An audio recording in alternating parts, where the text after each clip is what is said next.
异国美女，老城市集录。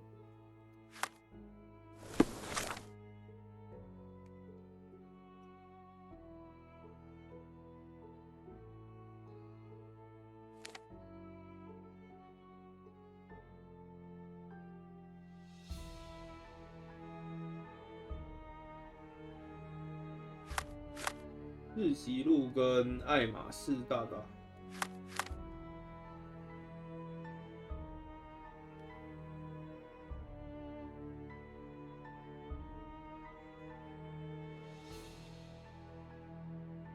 这边。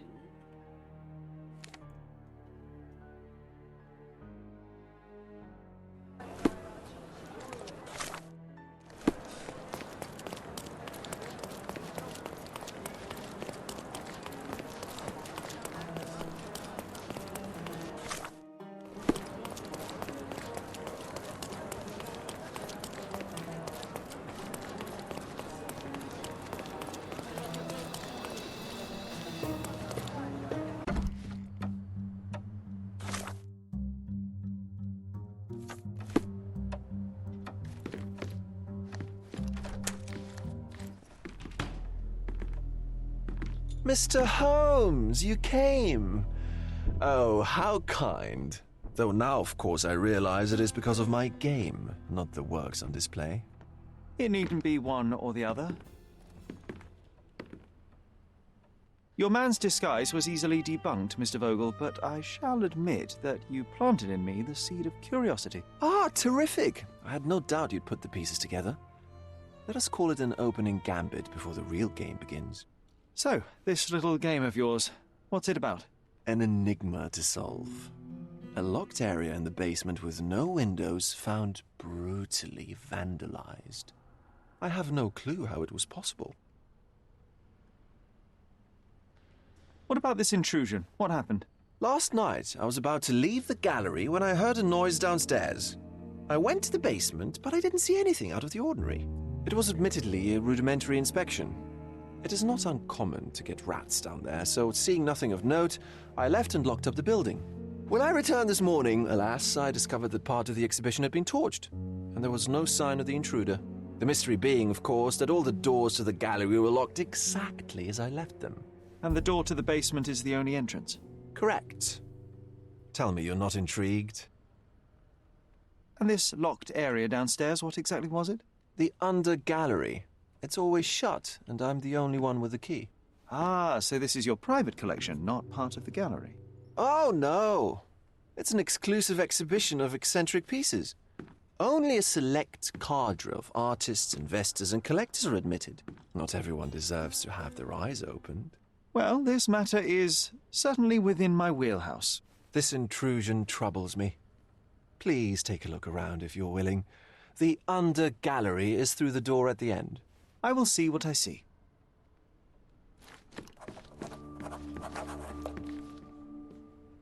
I wish I could show you the gallery under different circumstances, but life is beautiful in its unpredictability, isn't it?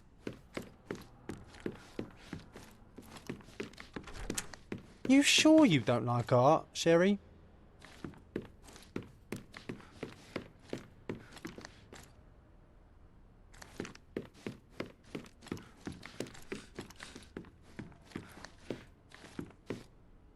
身后的柏林顿是一个屁股。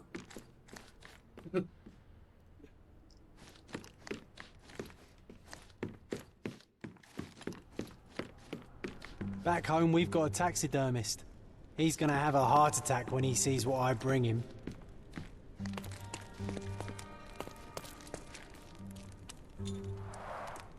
A simplistic attempt at provocation. Back home, we've got a taxidermist. He's gonna have a heart attack when he sees what I bring him.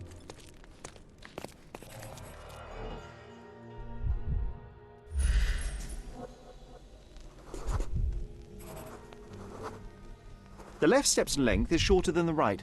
It indicates that the walker was lame.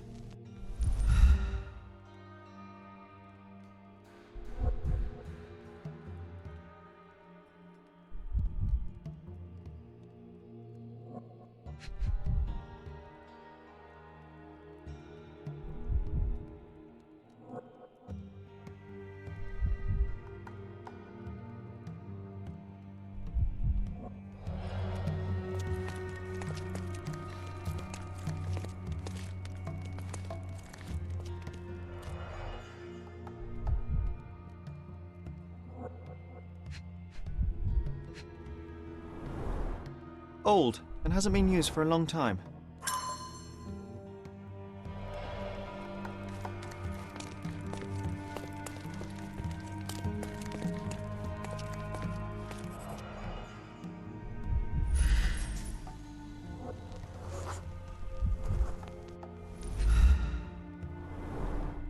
Sherry, how about some company in that dreary chamber of yours?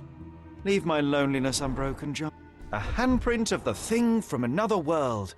Plus it looks fresh, and its coal origin ruins the effect of the extra mundane.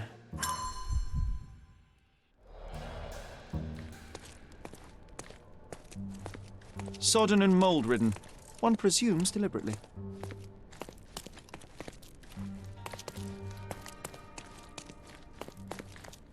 The parasites of creativity, or just a reflection of the artist's recreational interests. Saturn devouring his sun. Oh, grim composition. Unflinching in its ferocity, yet somehow beautiful.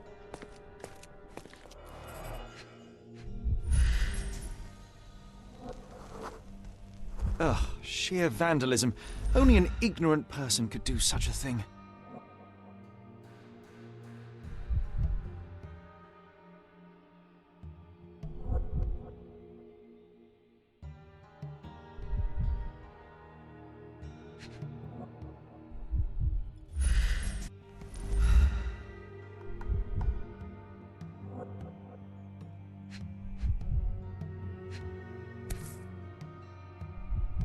A Malpow butt.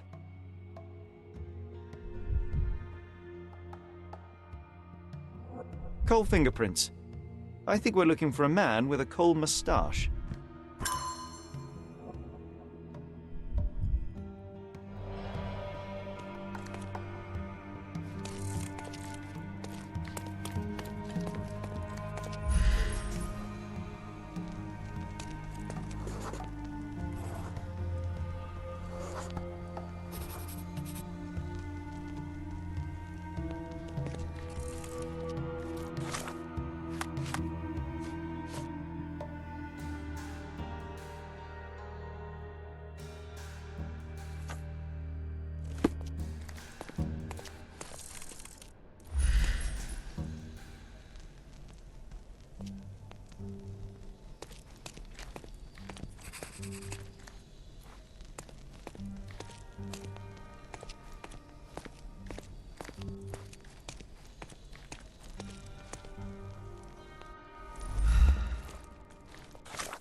Back home, we've got a taxidermist.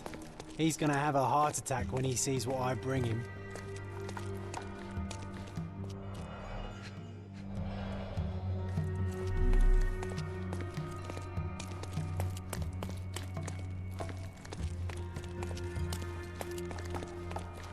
A true artist never shows an unfinished piece. Closed with a metal bolt.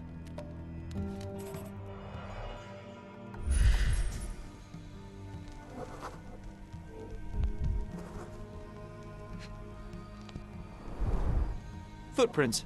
Size 9.5.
You're not even trying, Sherry.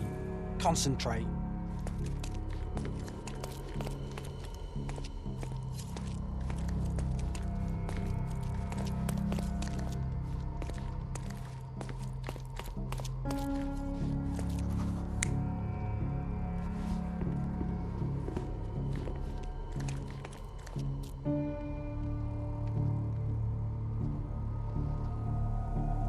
You're not even trying, Sherry. Concentrate.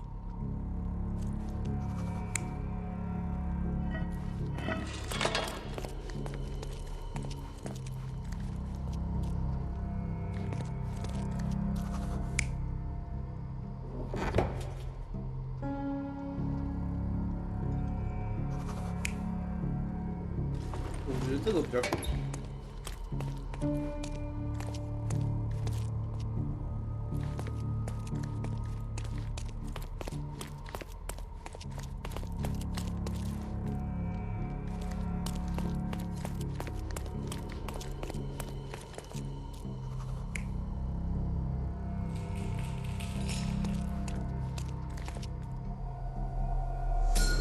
The intruder entered the basement through the coal chute. He used a magnet to open the hatch bolt. He accidentally pushed a shovel to the floor. Vogel heard the noise. At the sound of his approaching footsteps, the intruder hid inside the coffin. When Vogel entered the basement, he failed to notice anything strange and left without properly checking. The intruder waited until Vogel had left the caravanserai before burning the paintings in Wilde's room, but the vandalism was a cover for the theft.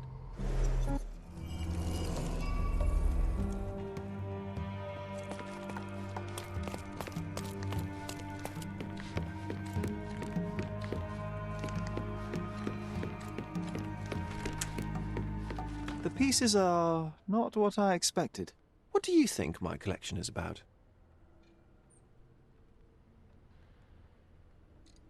Extravagant paintings have been left to rot in a basement. A commentary on decay and the crumbling of society, correct? I don't know. Well, that's absurd. Of course you know. It's your gallery. There is no one answer, no singular truth, but many filtered through the subjective mind. That forgetting, embellishing, lying machine. Besides, what's wrong with a lie if it makes life more interesting? What's wrong with a lie? It corrupts the ability of others to behave freely and rationally. Men never act freely and rationally anyway. It matters not what is or isn't in the end. The only important thing is how you feel. And I simply want to feel and consume as much as I can. Don't you? Feelings are simply one's animal ancestry trying to wrest back control of the brain. I try to avoid the distraction. You try not to feel, even in a place like this? None of it moves you? To be frank, I struggle to maintain even a whit of interest in art. But Mr. Holmes, it is joy incarnate, mankind's greatest achievement. Mankind's highest achievement above all others is objective and rational thought. I see then why you dislike art, for it means whatever you want it to. Or perhaps, Mr. Vogel, I was lying. Aha.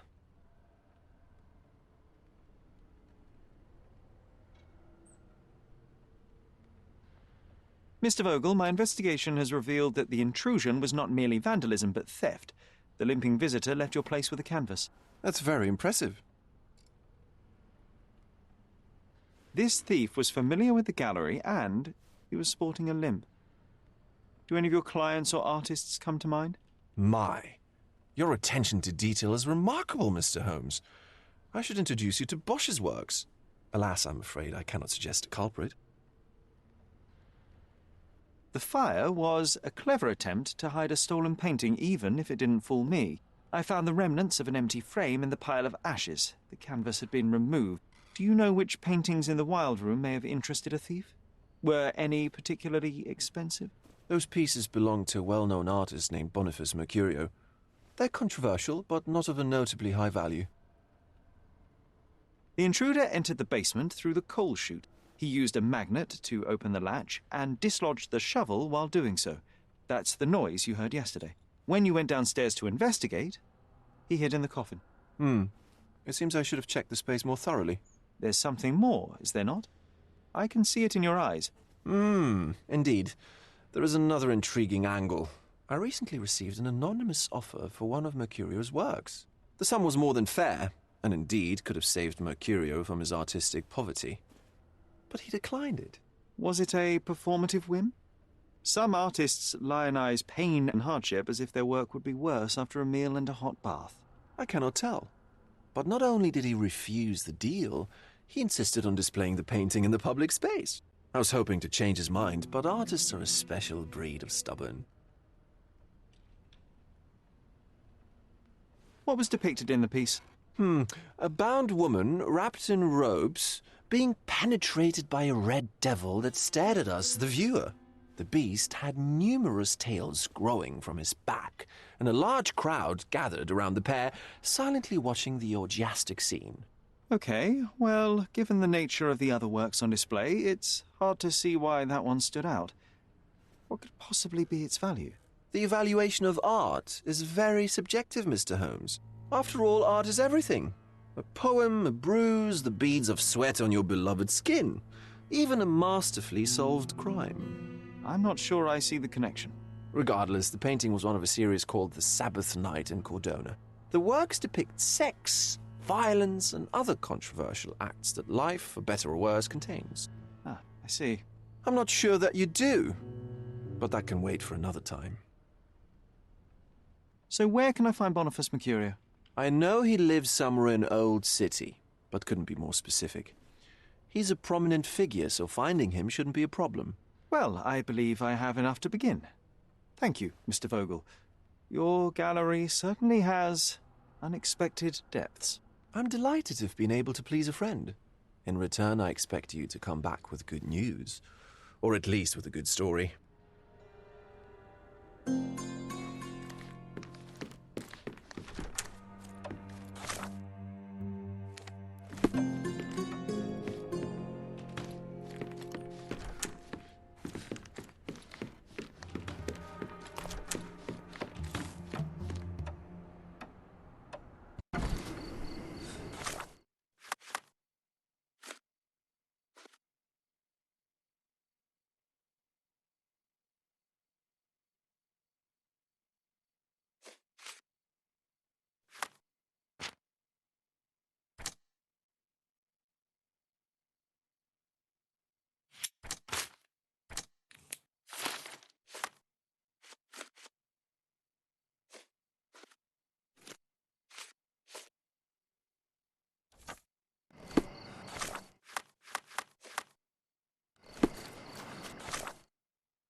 I wish you pleasant reading.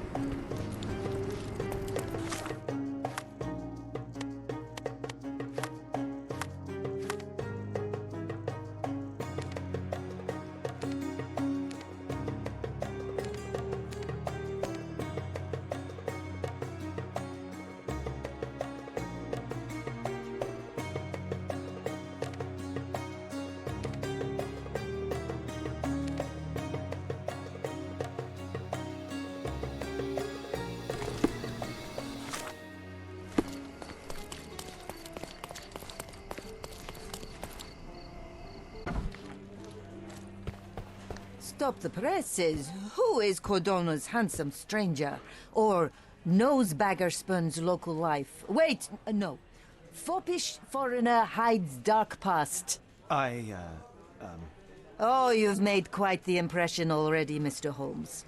You care to tell your side of the story? I'm quite certain I have no idea as to what you refer, and I am further certain I have no interest in indulging your gossip. Gossip? The truth will come out, but will only be heard if told well. Scandal, daring-do, romance. These are the tools of every good journalist. Nothing travels faster or lasts longer than a great story. Young man, your tale will be told with or without you. My readers demand it. You already knew my name and seem aware of my doings here in Cordona. I presume this newspaper is your little endeavor? Yasmin Sertel, editor-in-chief of the Cordona Chronicle. Advocate of the free press, voice of the people, scourge of the silk stocking. Charmed, I'm sure. As an advocate of the free press, I trust you'll permit me to consult your archives? There are gaps in my knowledge of Cordona. Oh, so my work does have merit. Well, I think we can strike a bargain. I shall provide you access, and you let me keep writing about your exploits. So be it. Brooding bachelor builds bridges. Now that's character development. I guess I owe you my gratitude. What can I say? I've always enjoyed working with the Holmes. They whisper such interesting things.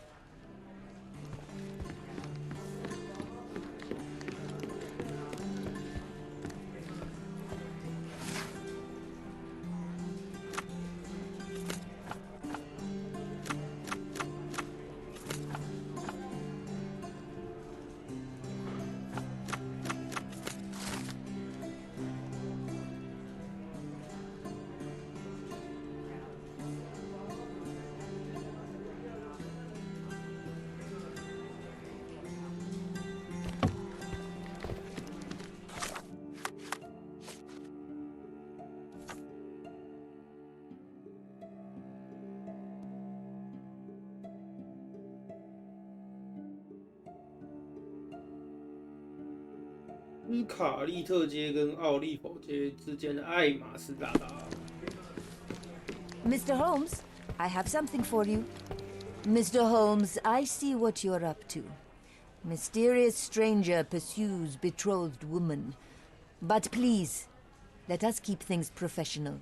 I have in my possession an envelope containing details of a special assignment for you. Tell me, are you interested? I believe I am, but to be very clear, Miss Sertle, my interest extends to the message and not the messenger. So he claims he's not a gal sneaker, seducing women everywhere he goes. Perhaps the truth is even more scandalous? Please spare me the speculation and return to the matter at hand. A gang of smugglers, the Eels, have Cordona in their clammy grip. The British Empire can abide it no longer. Mycroft insists they be disbanded. But this organization only falls with the capture of their odious leader, Friedrich Panzer. And note well, I did say capture, not kill. Inside your envelope is a map marked with the eel's warehouses. But alas, we do not know in which Friedrich Panzer resides. So even Mycroft has his limits. Indeed. You must be sure to identify the correct warehouse before entering. Because once one is compromised, the other's occupants will scatter. Here are all the files, and feel free to use the archive too. Again, do not enter the wrong location, nor see any harm done to Friedrich Panzer. Miss Ertl, if you're quite done with the redundant instructions, I shall get to work. Well, that's perfect. Tortured hero lashes out after rejected romance. Tomorrow's edition will be a sensation.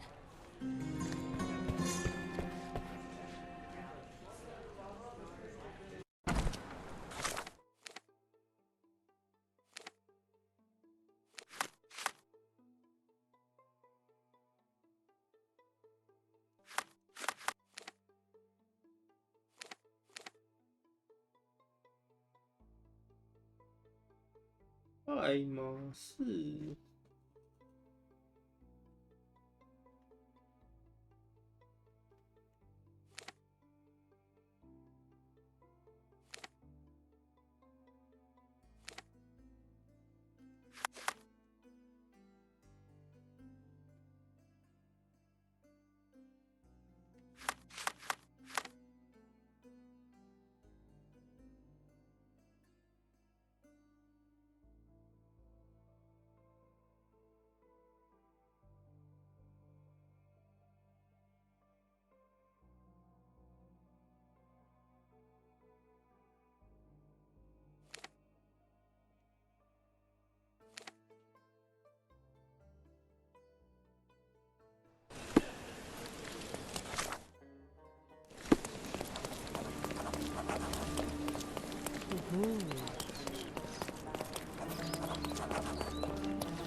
Excuse me, young man. Where do you think you're going?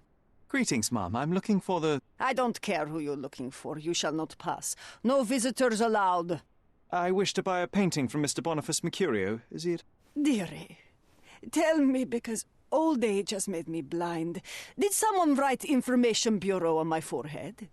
Because I'm not here to answer your questions. Entry is for residents only. If you aren't a resident, please leave, or I shall report you to the police. No visitors allowed.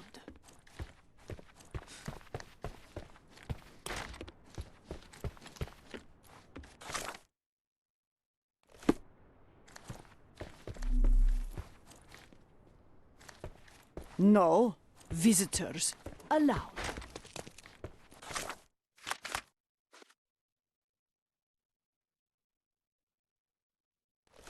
红头垢面，所以我要换衣服。你不能在这里换衣服。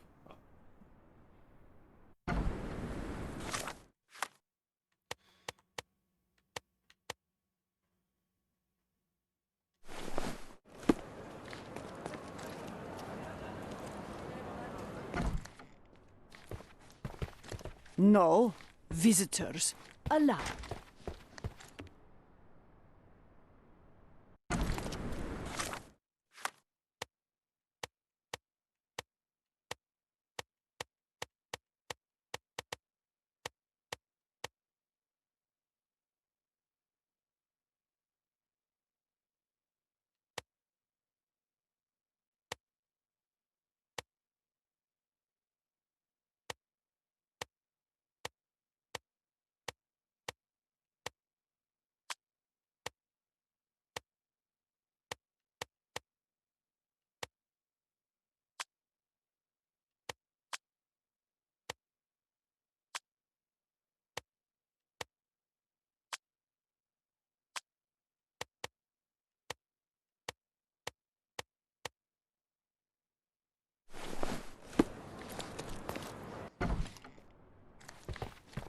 No visitors allowed.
No visitors allowed.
我剩8块。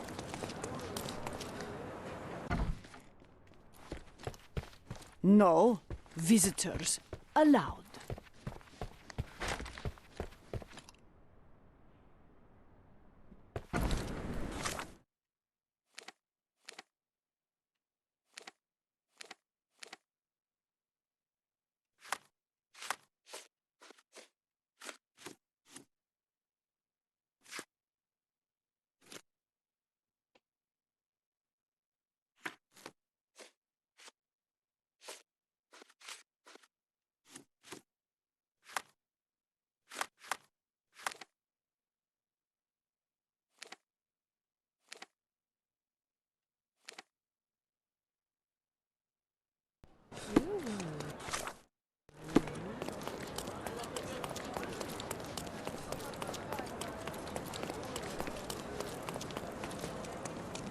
Nice afford. Let's pick something that suits you.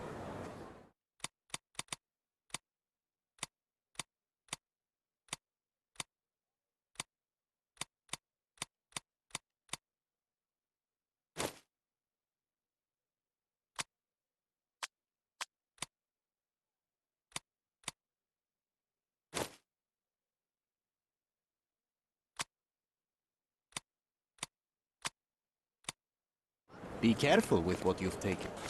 这样应该可以吧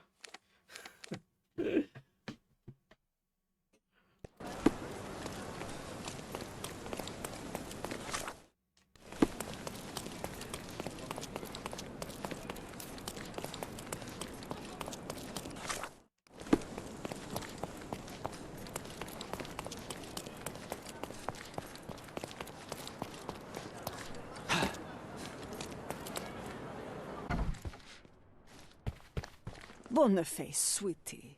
Is that you? Ah, old age does terrible things to one's sight. I didn't recognize you at first. How are you, Mum? I'm ashamed to admit that I've lost my key. Do you have a spare? For heaven's sake, how many times will you lose that key of yours? Of course I have a spare. You artists all live in your own little world. Please, accept my thanks. I would rather accept your rent. You promised to pay me several weeks ago, and I'm still waiting. I will pay you, I promise, very soon. You'd better do, my dear. Or else I'll just change the lock. And I won't fall for those cow eyes.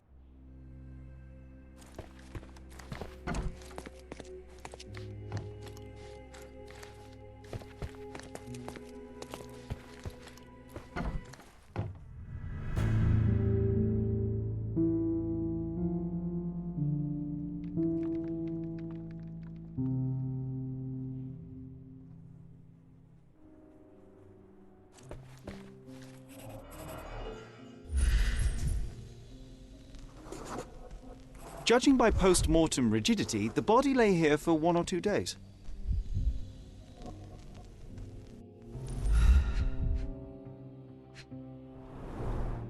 Soaked in blood. It seems as if the puddle of blood was here before the rags.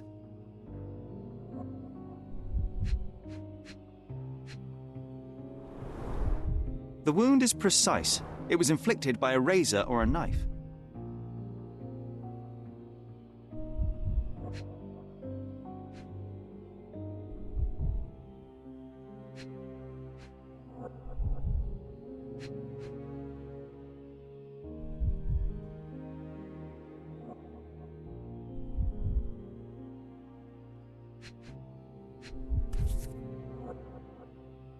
Could be the murder weapon.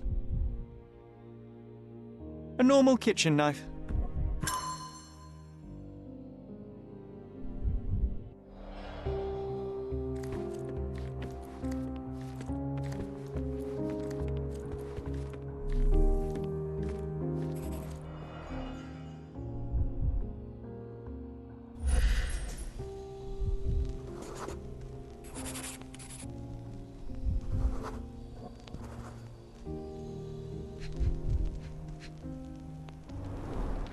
It appears the wine was truly awful.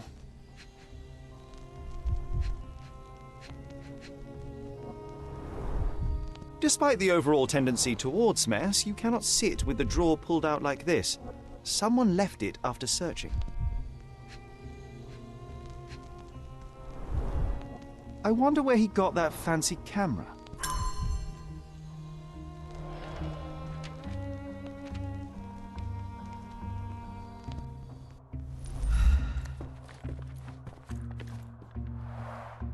Aunt May whiskey, brandy bucks. Quite a collection he had here. The chest has been searched.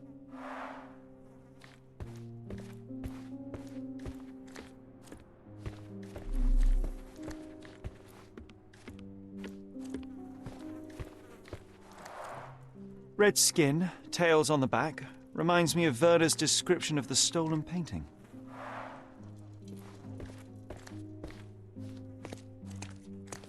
The photograph was not pulled out in time. Such a waste of material.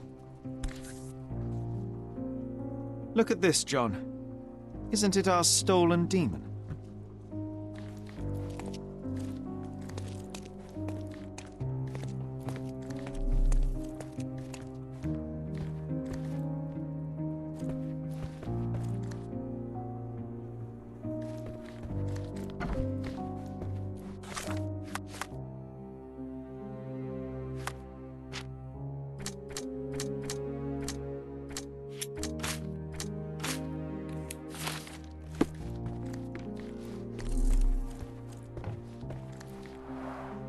The blood has dried. I've heard of this style of painting. It is called Expressionism.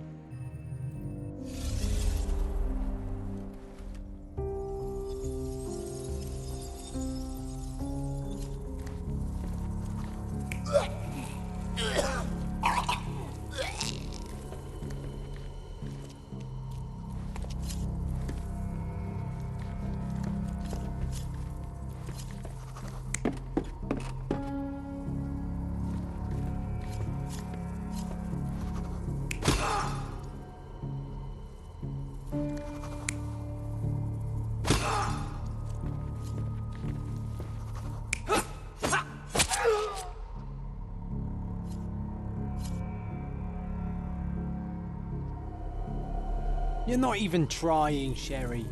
Concentrate.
Mercurio was developing photographs when the intruder snuck in.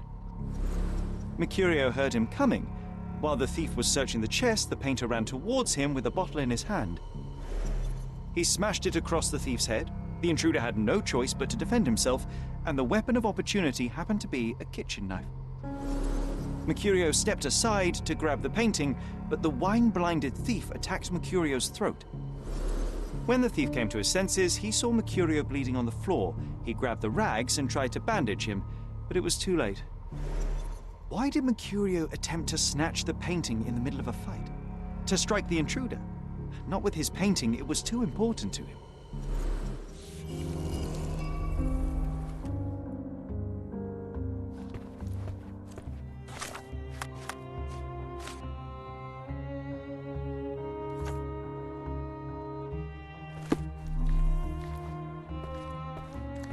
It's time for some chemical magic, John.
That doesn't look like the painting we need, Sherry. As expected, but that doesn't mean it won't tell us anything. Let's put it on the easel where it belongs.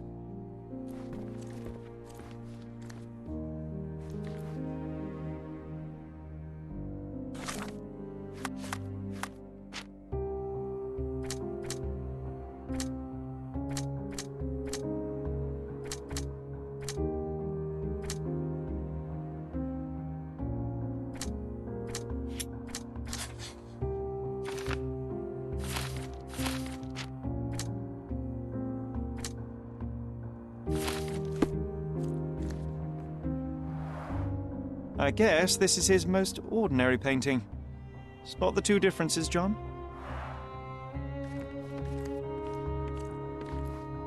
If the intruder didn't take it, the skull should be somewhere here.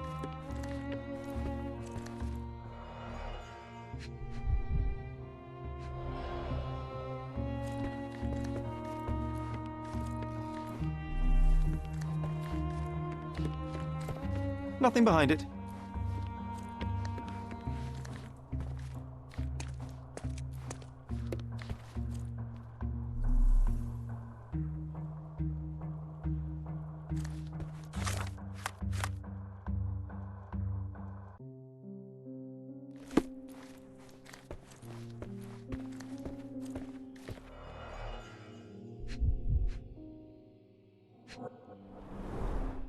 Soaked in blood. It seems as if the puddle of blood was here before the rags. I guess this is his most ordinary painting. Spot the two differences, John?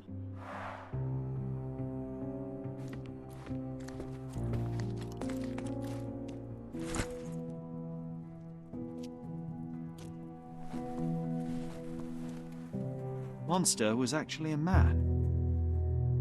Poor girl. John, you ought to be thrilled. We are now hunting the devil himself. What were you saying, Sherry? I was too busy sketching the scene, you know, crimes and such like, daily routine. Did you find something? A photograph. It depicts a man in a red suit with tails sprouting from his back and multiple people in masks watching the scene. It all adds up. But the act of love, it wasn't given willingly, John. It was a violation. And the girl, she was with child. Give that to me now. Did you recognize someone? No. Although the victim is not from Cordona, she is African. Look at the ritual scars on her face. Get that image out of your brain. You have to continue the investigation. I must speak to the landlady. Perhaps she saw or heard something. Sherry, you cannot tell her the truth about Mercurio. It will hurt her. John, that's illogical. Sooner or later, she will come here and discover a corpse, and I still need to talk to her. Just avoid mentioning corpse, all right? Stick to the character, tell her to call the police. I'll take that into account. And wait here. I've redrawn the people in the photograph. Now you can proceed with your investigation without those horrific details.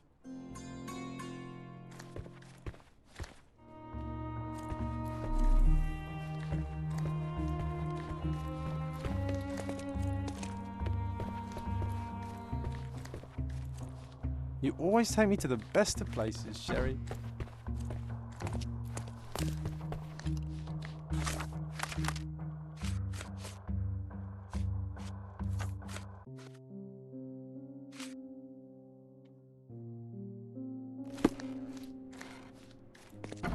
What's wrong, dear?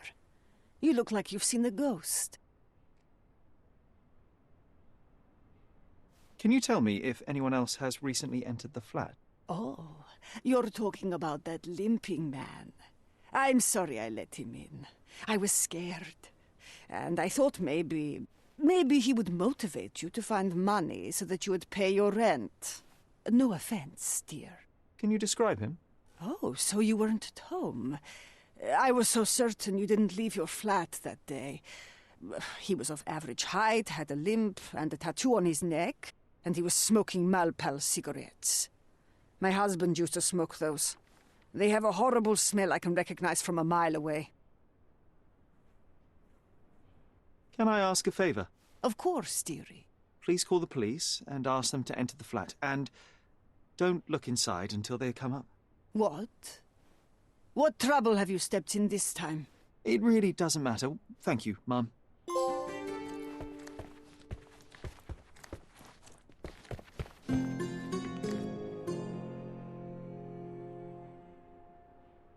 Phew, Sherry, that was close. But you did everything correctly. Now, take off your outfit. I can't let you walk around in a dead man's clothes.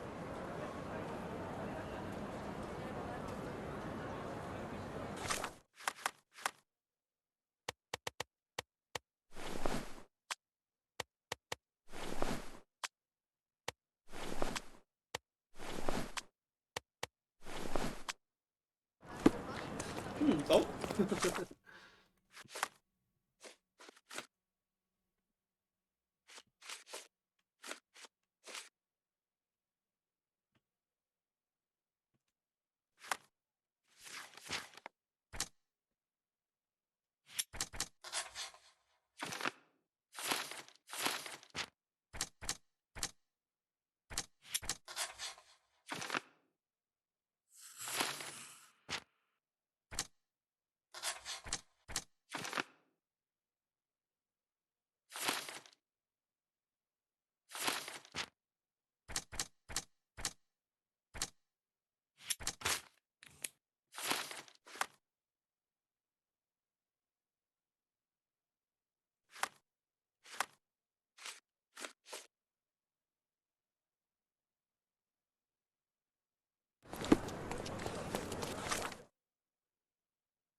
然后嘞？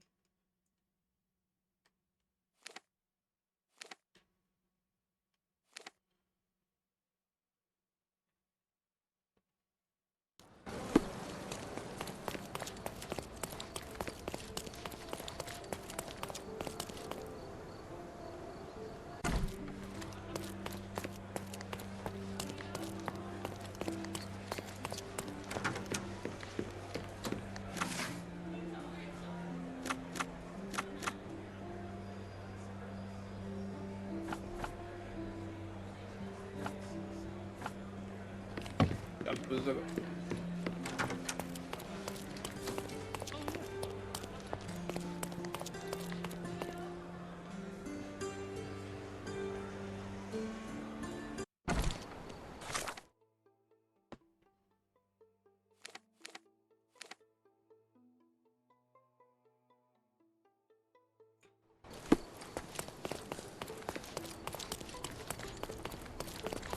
May I ask you something? Why don't you ask one of your brethren?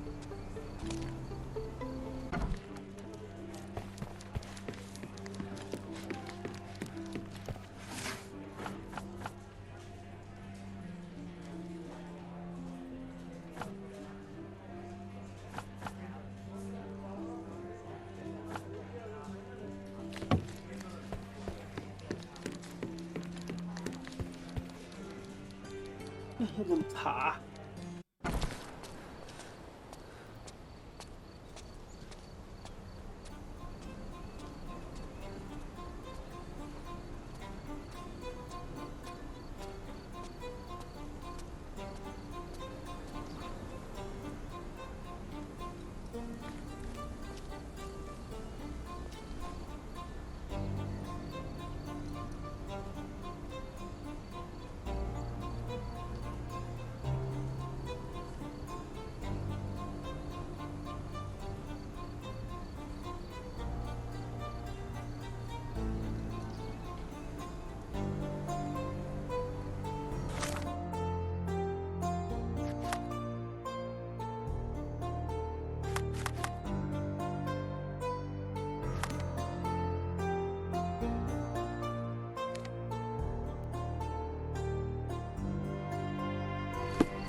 Can you satisfy my curiosity?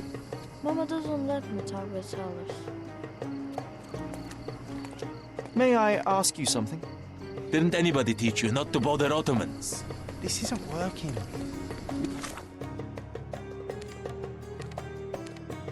Might need a different tack.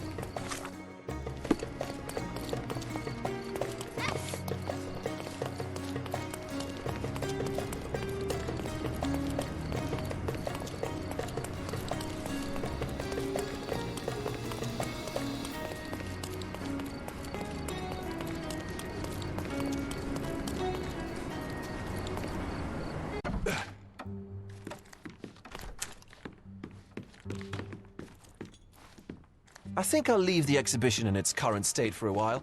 I'll call it The Art of Vandalism.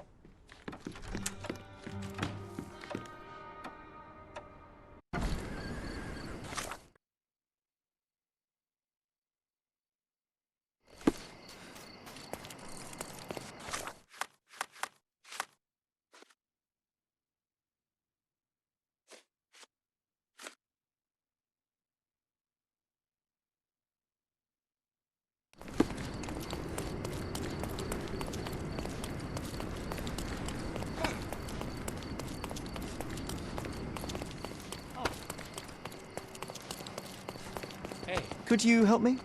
I'd help you if I could, but I know nothing.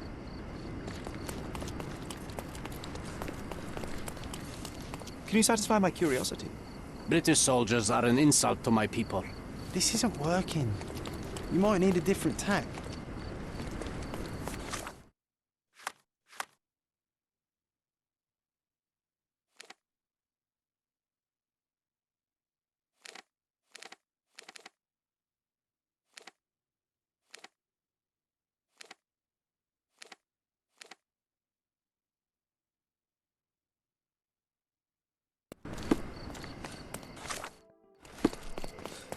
定心按摩。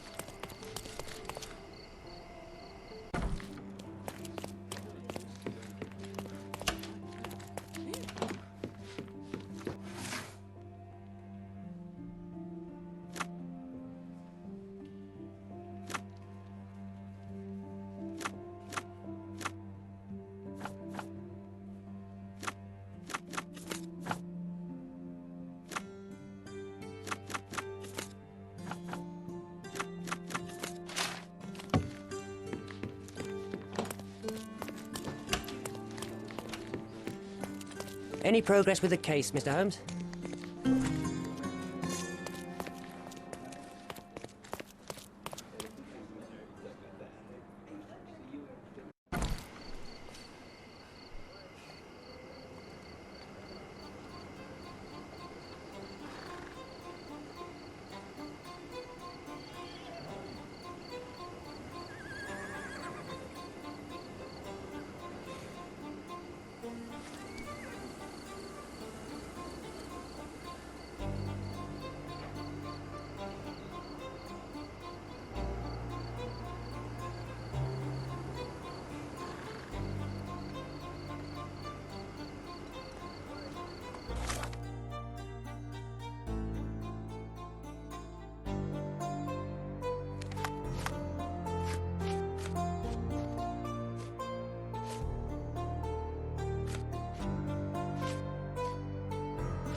Do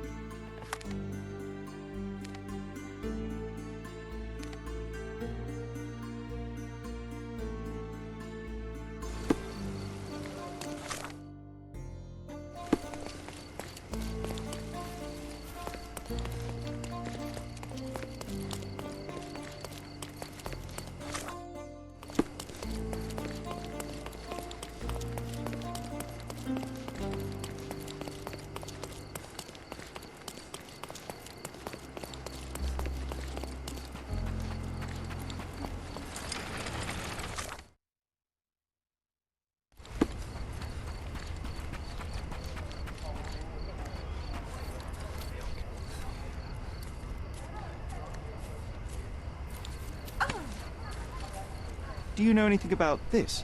I won't speak to you.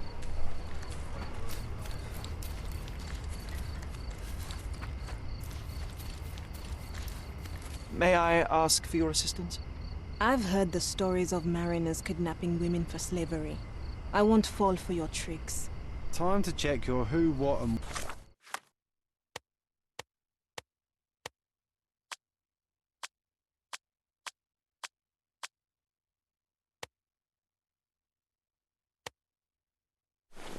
What, Sherry? Help Who me, are you please. asking Yes, about of course. what and dressed Let me as tell you what I know.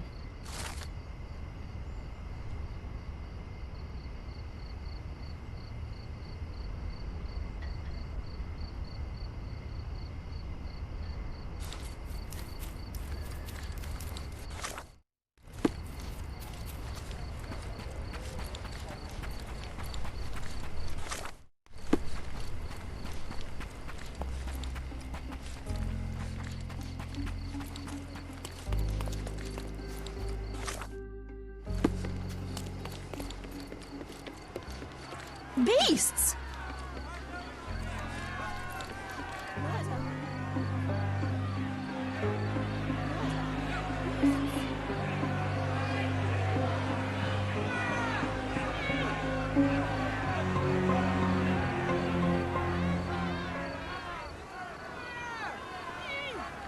Murderers!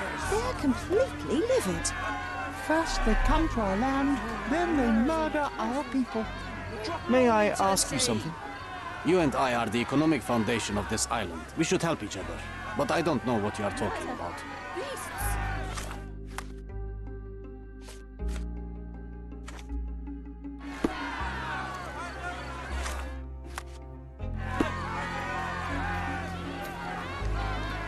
Sir, this place is off limits to the public. Please state your business or leave, or I shall request that the police escort you out. My name is Sherlock Holmes. I'm from City Hall. They sent me to oversee the situation. No, you're not. I'm the supervisor of the camp, and I'm the one who's handling the current situation on behalf of City Hall. Ronald Harlow at your service. Now, sir, tell me who you really are, or you'll have to explain yourself to the police. I have full authority to request they detain you. Very well, Mr. Harlow. I am a private investigator. I'm looking for a witness on my case. Sherlock Holmes is my real name, though. A private investigator? Really?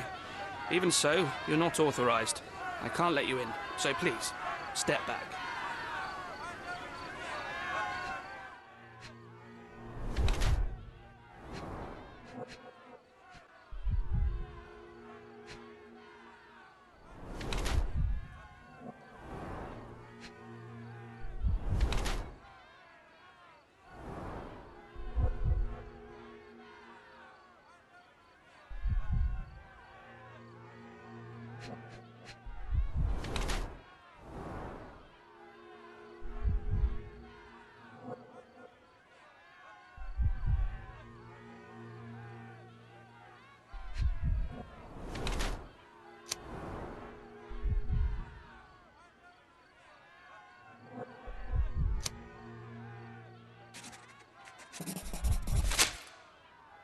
The people in the crowd are shouting about a murder in the camp. Are you trying to hide it?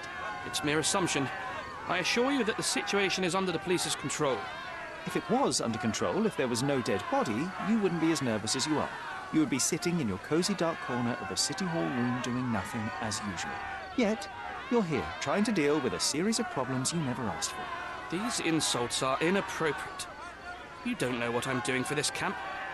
Even though the rest of City Hall doesn't give a bloody squat about the refugees. Maybe I didn't want to be assigned to this camp. But I'm trying to do my best for these people.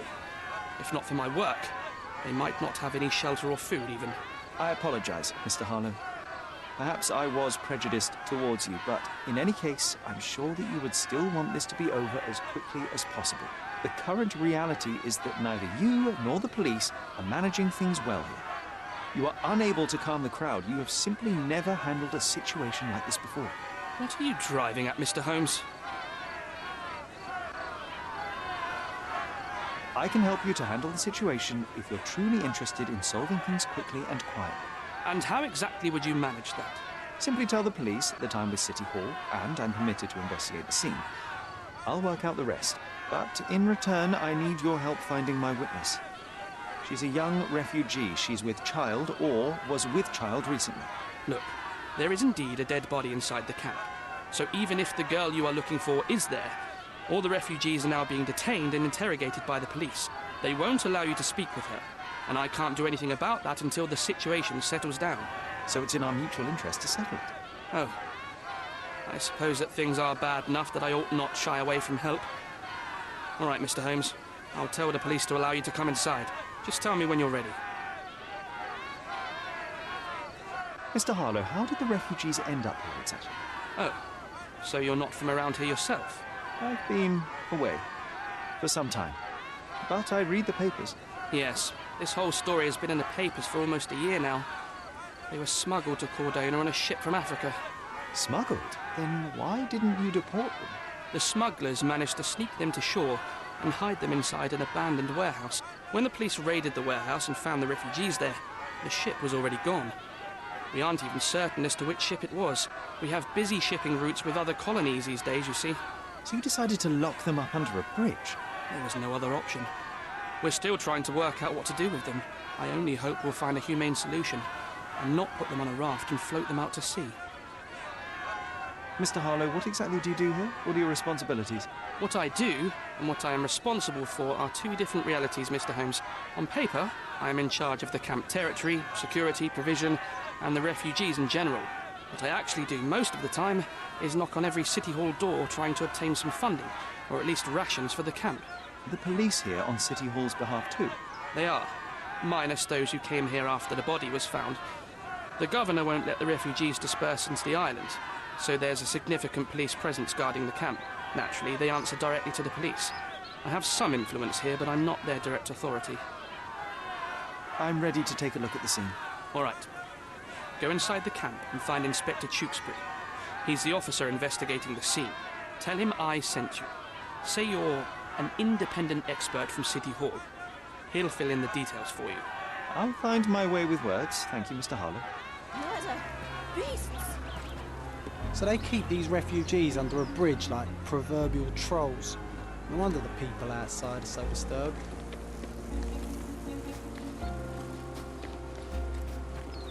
Who the hell are you? How did you get in here? Mr. Ronald Harlow let me in, sir. I'm Sherlock Holmes, a surveyor of refugee affairs with City Hall. You're Inspector Tewkesbury, I presume? A surveyor? What does that even mean? In short, I've been sent to conduct an extensive report on the incident for the Colonial Office and to assess all the damage inflicted on state property. Got it. Another paperworm sent to count money and get food for archive mold. Go on, look around, but don't make yourself too at home. As if I didn't have enough problems before you appeared. Could you first tell me what happened here? What happened? People from the bridge above the camp heard a woman screaming and saw a mass of refugees attacking a man. Clearly not a refugee. When the camp guards came by, the man was floating in the sewage canal with a knife in his chest. Bam. A murder. Big news for Cordona. I'm sure. Thank you, Inspector. And none of the refugees were harmed? One fellow was cut. He's lying over there near their kitchen. He's in a bad way. You mentioned a woman screaming who attracted the bypassers on the bridge. Was she harmed? No, she's all right, but perhaps the whole debacle started because of her. She started wailing and the refugees stood up for the girl. And where is this young woman now? Back there in the shacks, same as the rest of the refugees. She's been questioned by my men, but she's just some refugee girl. Can't understand much English. Did you learn anything about the dead man? The fellow looks like a thug. I've had dozens like him fished out of the sea over the past 20 years. Ever since these refugees arrived, there have been people on Cordona with bad blood in them. My best bet is that this thug had something against them too. And no clue as to his identity? He had some items on his body, but nothing to indicate who he was or where he was from. I think I should catalogue his possessions in my records. Go on. They're on the table near the body. Do you have any suspects yet? You're joking, right? I've got a whole camp full of suspects. And if you ask me, this bloke had it coming. Better bury him and forget about the whole thing.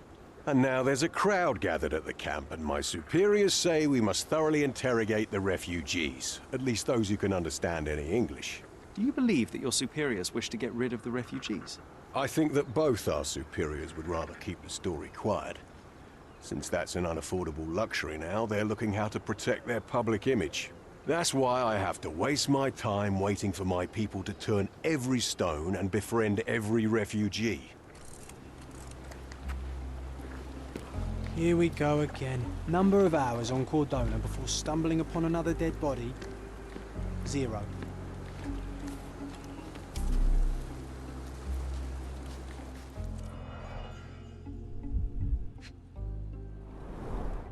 Malpal, soaked with salt water. £1,000. A fair sum, especially considering British currency isn't very common in Cordona. A simple leather sheath. Perfect for a dirk.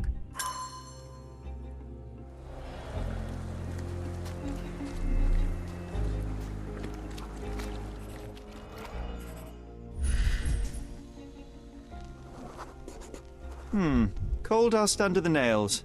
I don't see much coal around here.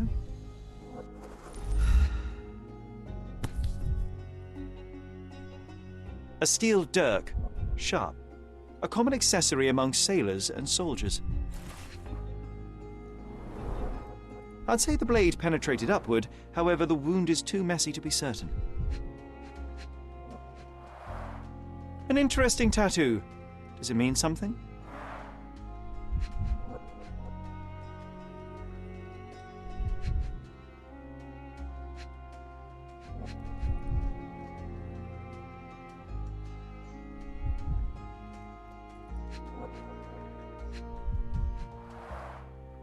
Heavy boots, with one sole far more worn than the other.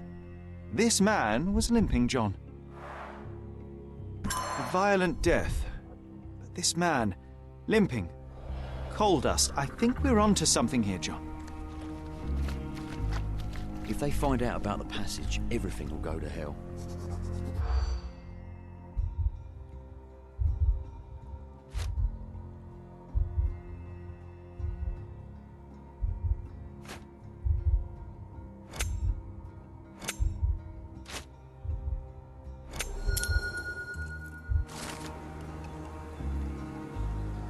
Nobody will know anything if you keep your bloody mouth shut. Sherry, the coppers smell fishy here, Sherry. Perhaps we should sniff around in the camp a little more thoroughly.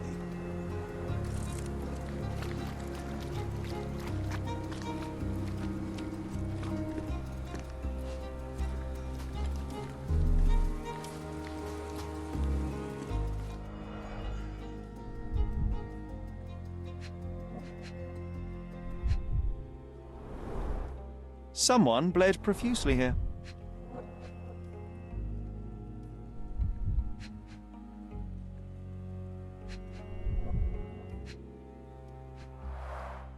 A fresh crack, as if the crate was hit recently.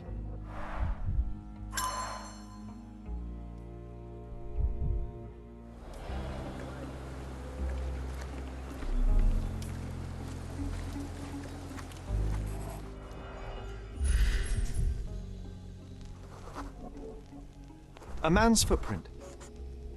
A heavy boot with a worn-out sole. Police boots. Always happy to trample evidence.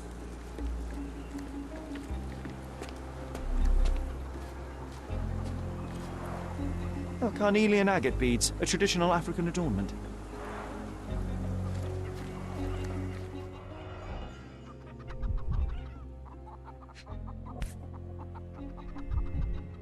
It might have been used as an improvised weapon.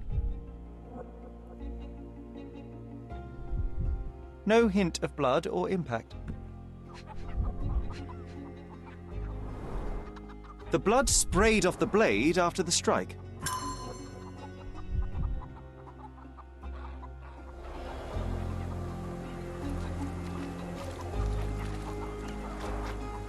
Someone was dragged against their will.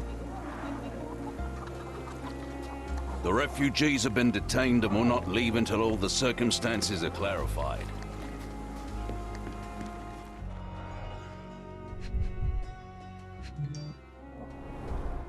The cut is deep, potentially serious if not treated immediately.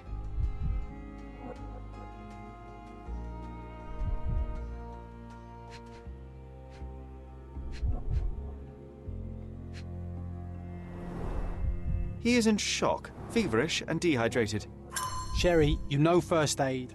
Surely you have a duty to help this man. You can't leave him to certain death. I think we can find all we need here in the camp. Let's have a good look around.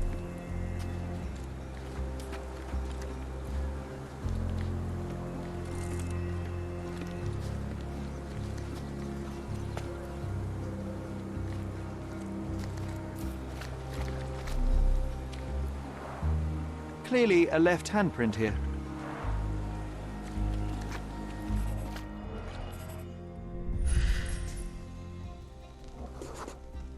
A furrow in the ground. A blood trail leading to or from the canal. You know what? I'd like to understand. What?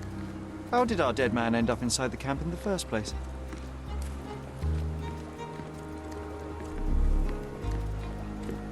You still here?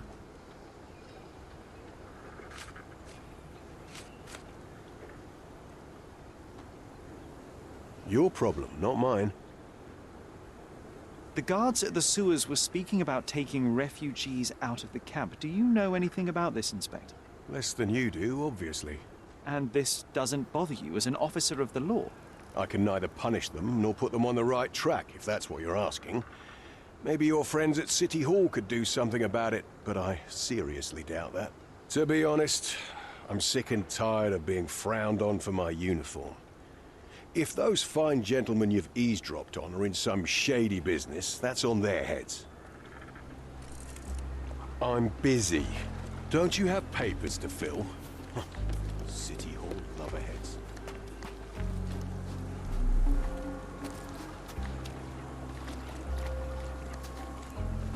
I think we can find all we need here in the camp.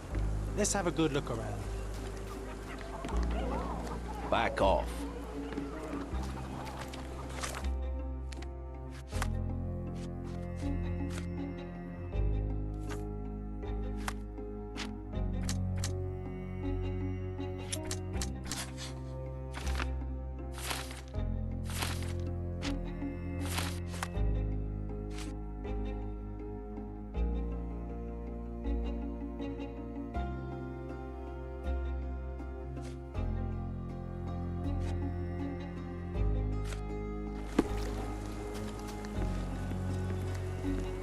Can you satisfy my curiosity? I'm too new here to know anything about that, sailor.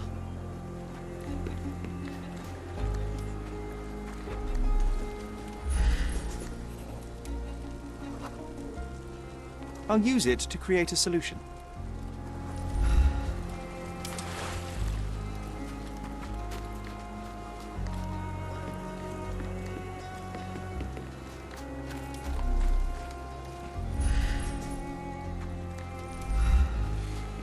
Help me, please. I wish I could help you, sailor.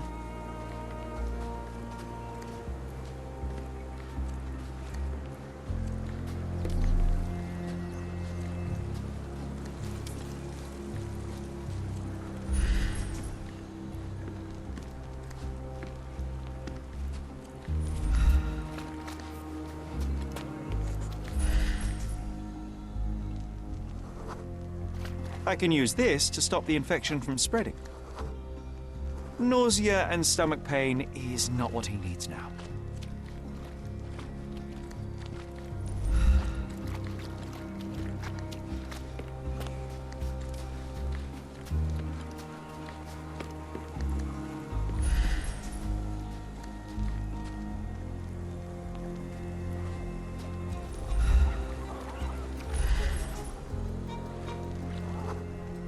That will kill, not save him.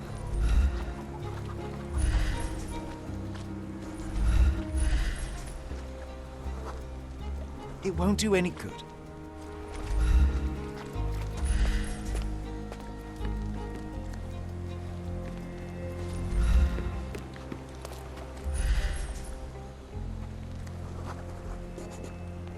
Just washed. Better than nothing to bandage the wound.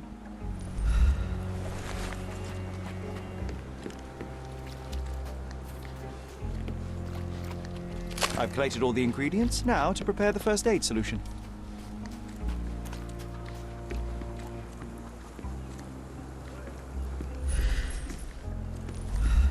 Can I ask you a question? I'm too new here to know anything about that sailor.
Thank you. This should make you feel better, my friend. Now, remain lying down and drink as much water as you can. Well done, Sherry. At least he won't die from the infection.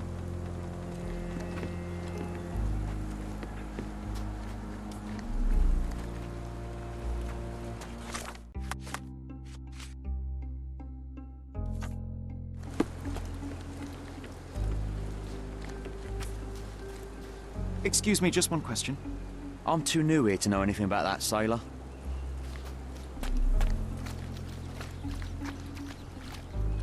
Such a mess.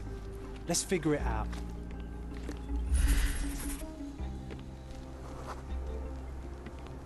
Sealed shut. I doubt our man could get through these grates. Can you satisfy my curiosity? I'm too new here to know anything about that sailor.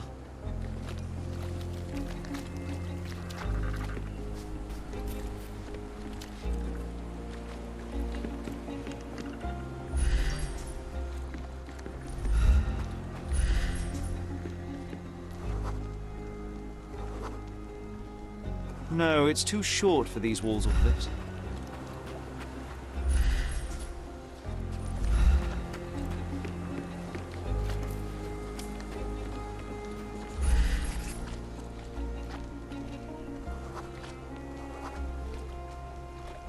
It's unlikely anyone could get in or out of the camp by water without alerting the police guards.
I'm busy. Don't you have papers to fill? City Hall lubberheads.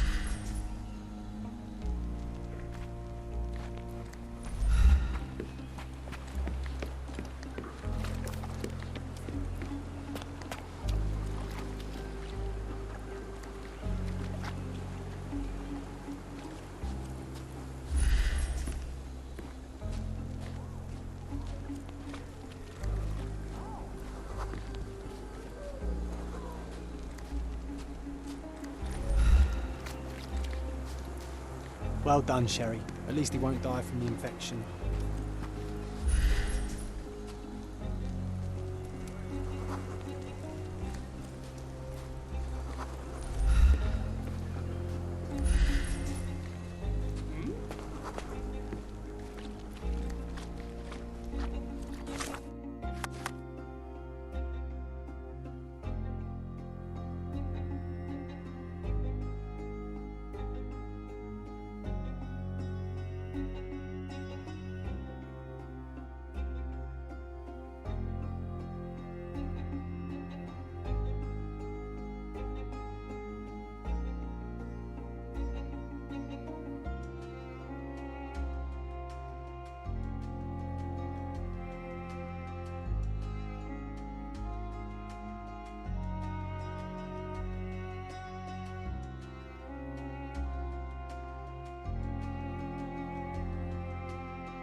A single Malpal butt.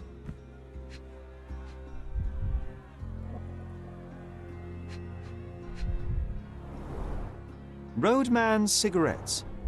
A brand highly regarded by law enforcement officers. So there wasn't any sophisticated infiltration plan. The good old police just let the man into the camp. Now we have everything we need to get the full picture of what happened at the camp.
You're not even trying, Sherry.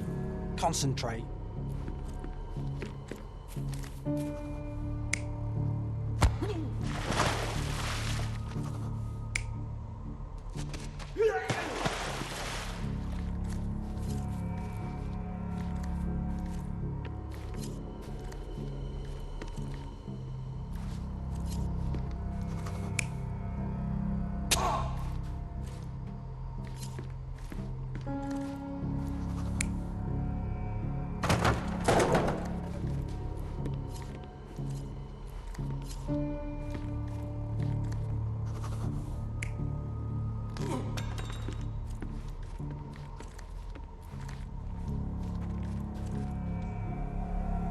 You're not even trying, Sherry. Concentrate.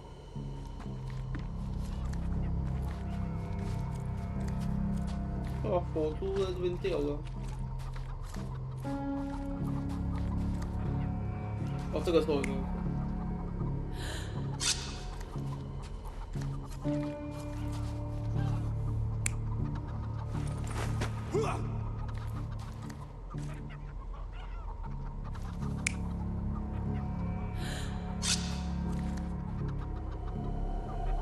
You're not even trying, Sherry.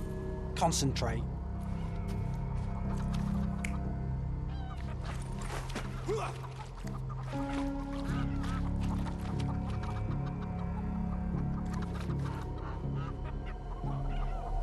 You're not even trying, Sherry.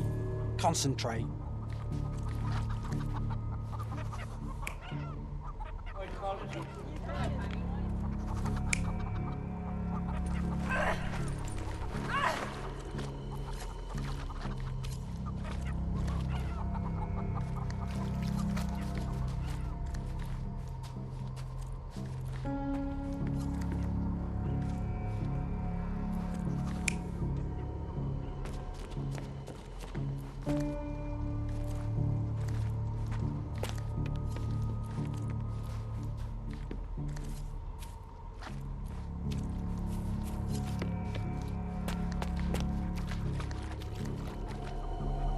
You're not even trying, Sherry. Concentrate.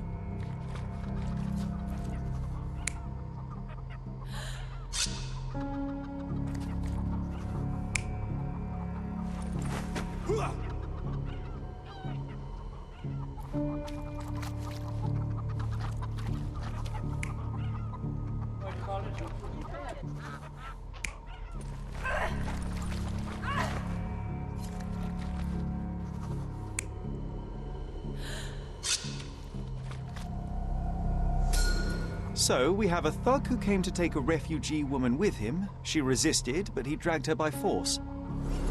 One of the refugees stood in his way, armed with a stick, yet he could do nothing against a cutthroat with a blade. The man didn't anticipate that the other refugees would intervene and stand against him. In the confusion, the woman managed to break free. The thug took fright and fled. He was stopped by the falling crates. He stumbled and fell, piercing his chest with his own blade. However, the wound didn't cause instant death. He managed to stand, but still bleeding, he lost his balance on the bridge and fell. Before all of this, the man had freely entered the camp through the main entrance. The police admitted him after they had a short smoke together. You live by the sword, you die by the sword. In our man's case, it's the same sword.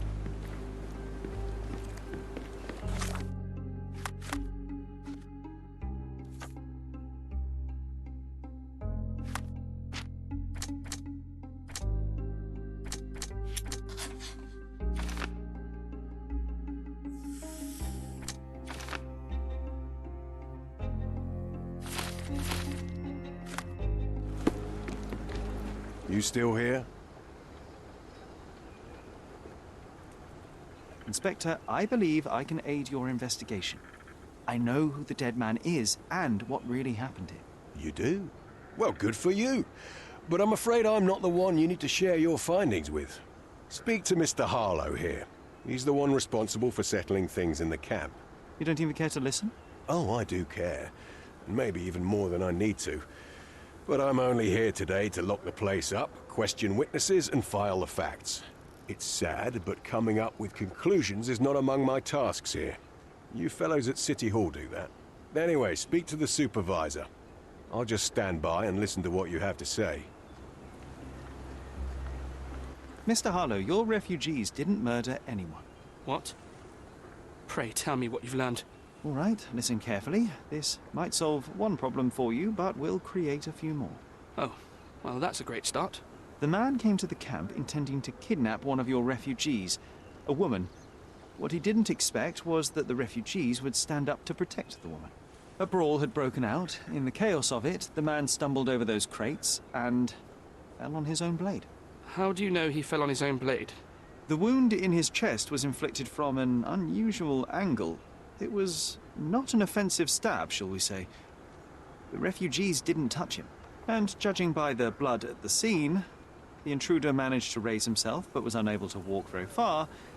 He ultimately fell into the canal. But how did he sneak into the camp? Why didn't the police see him? And this is where your new problems emerge, Mr. Harlow. What do you mean? You're not a dull-witted man. You know what I mean. There is no feasible way to get into the camp without the police guards knowing of it. The pile of mess I had to sort out has just become bigger, but somehow that doesn't surprise me. Anyway, I thank you for your help, Mr. Holmes. I'll take it from here. Meanwhile, I'll make sure the police aren't detaining the refugees any longer. You can go back in and look for your witness.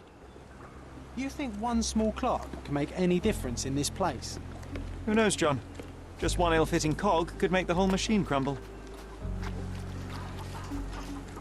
You're the one who tended to our man's wounds. I thank you greatly. The police didn't allow us to help him. The police will leave you alone now.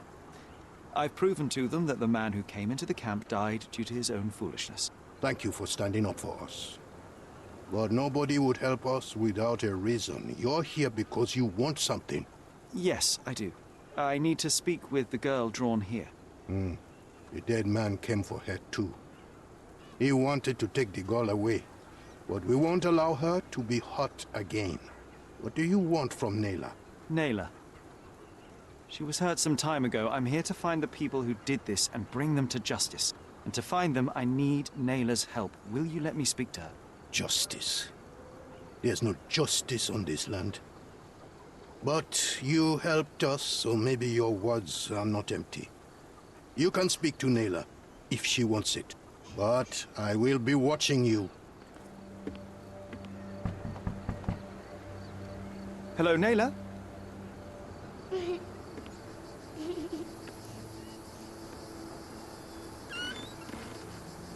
My name is Sherlock. I know someone hurt you. I am here to help. I'm trying to find the people involved and bring them to justice. Please. There is a photograph, and I'm sorry, it is terrible, but I simply must ask. Where did this happen? What can you tell me about these people? Christ, Sherlock. Nayla, I'm sorry. I'm not very good at this. You come here for me, but you are rude and cruel and condescending. A cross. The man had this cross. Now go away. Leave us be. I do not need another white man's help.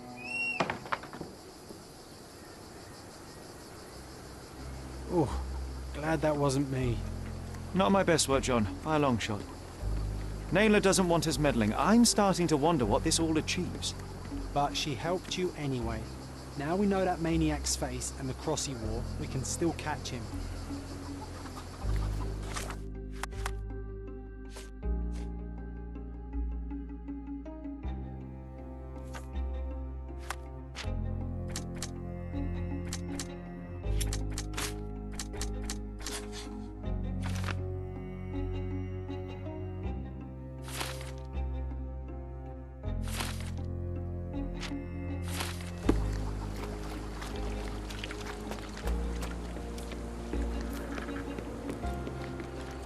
You still here?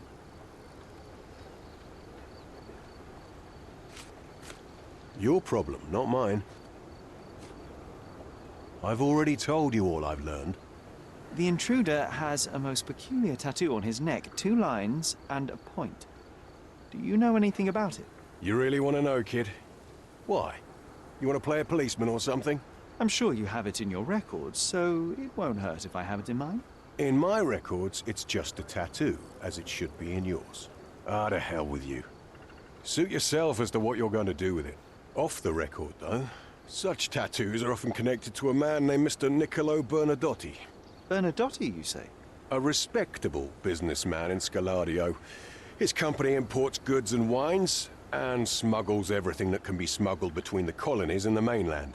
His people can be identified by an obscure tattoo, just like the one over there our friend has. But these are all merely rumors, you see. If Mr. Bernadotti was a criminal, he'd be in prison now. Or hanged, right?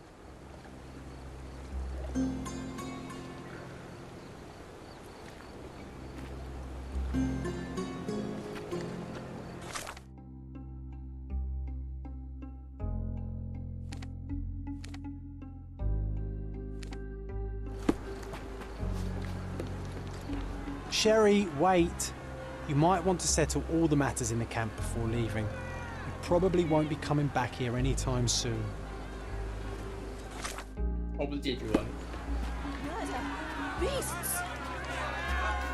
It's a shame we didn't learn more about that scheme the guards were talking about. Corruption in Cordona flourishes once more. We simply don't have time for this, John. We need to proceed with the case. Murder! Beasts!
What a lovely man this Bernadotti is, eh, Sherry?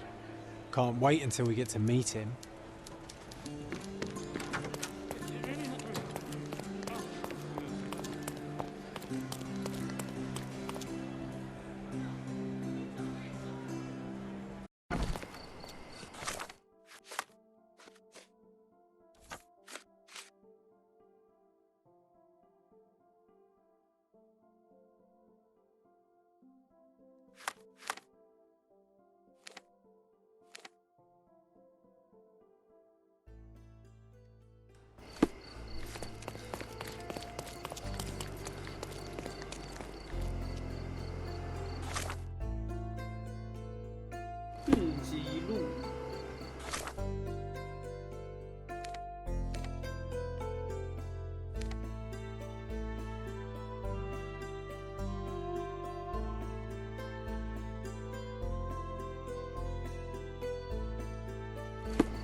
这里。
It seems they're not expecting guests. I won't wait for an invitation, John. Do you know anything about this? No, my friend, I've never heard of it.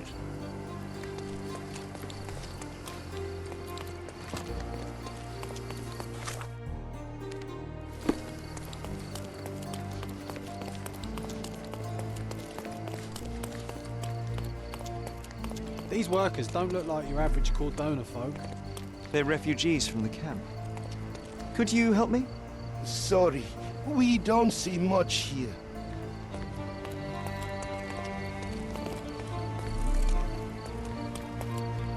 An essential remedy against sea scourge on any ship.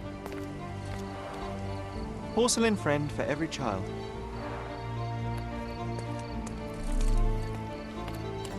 May I ask you something? Even if I do know something, it's none of your business, all right?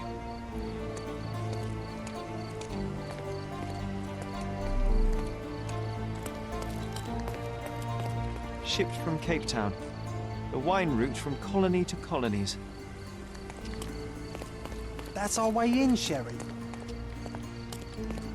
Hey, yo. This is private property. You lost something. Good day, sir. I've been sent by City Hall to see Mr. Bernadotte about... Mr. Bernadotte isn't seeing anyone. You have 3 seconds to walk away or you'll never walk again. Capito? It's in Mr. Bernadotte's best interest to... 1. Listen, the man Bernadotte sent to... 2. I did try to resolve this peacefully.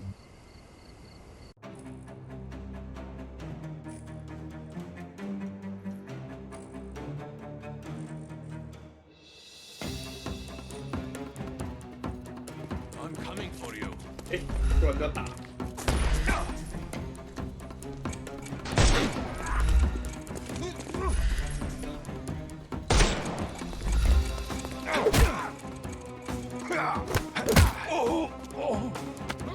Take. I'm coming for you.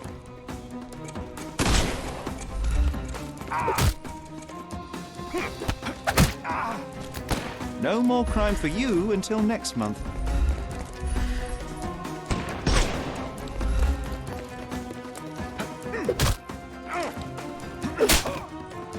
Don't cry, you'll live. The snuff's ready.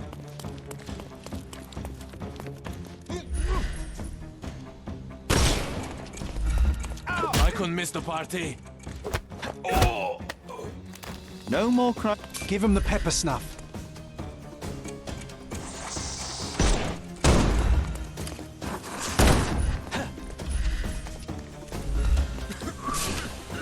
Excuse me.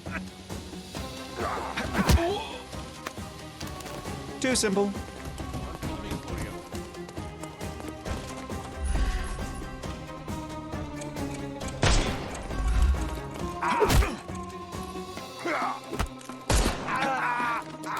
Don't bother moving. You've lost.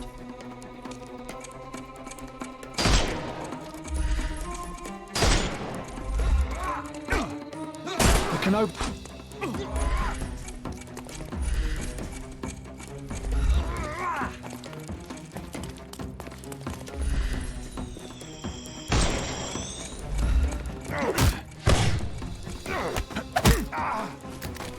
Don't cry. The snuff's ready. Give him the pepper snuff.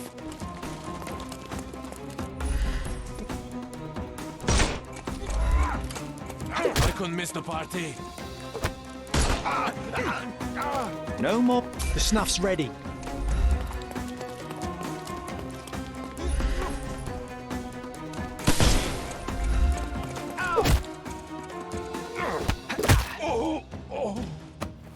Don't bother moving. Give him the pepper snuff.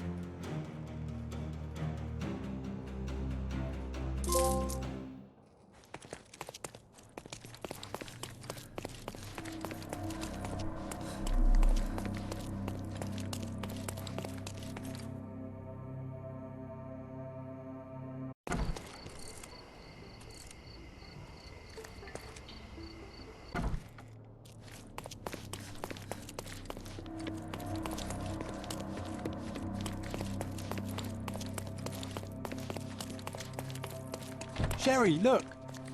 This seems familiar.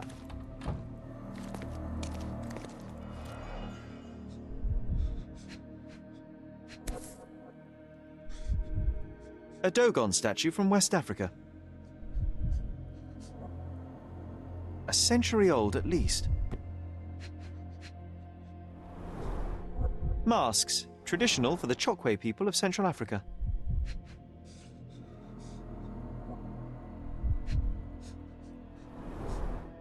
VH Grindley Flow Blue tableware. This is what lies behind the facade of Bernadotte Company Limited.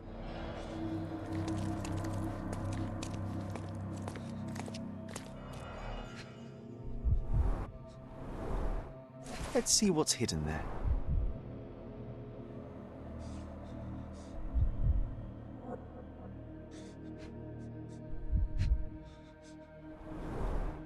Vogel's stolen painting.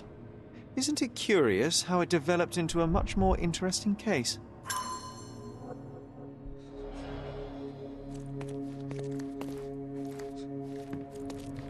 No, sir.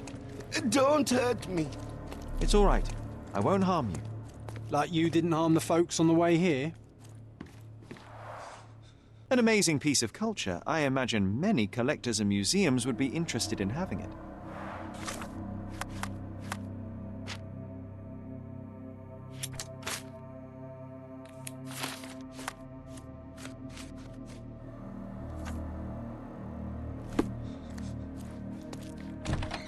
Don't come any closer.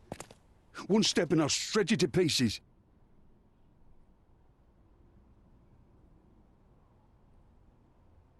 Keep standing in my way and no one will ever see you again. Righto. Yes. Yep. Well, excuse me, sir. I think I hear... I've got to... It's better I leave. Whoa. Oh, wow. That was as if somebody put my words in your mouth.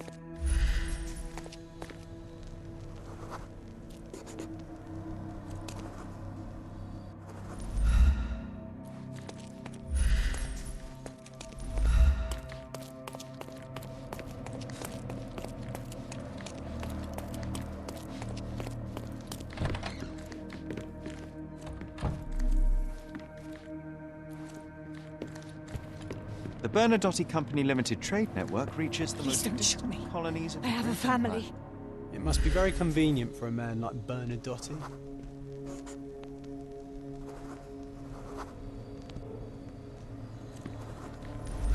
Spare me. So, you've cut through all the guards just to talk to me. Then come here, and we shall talk.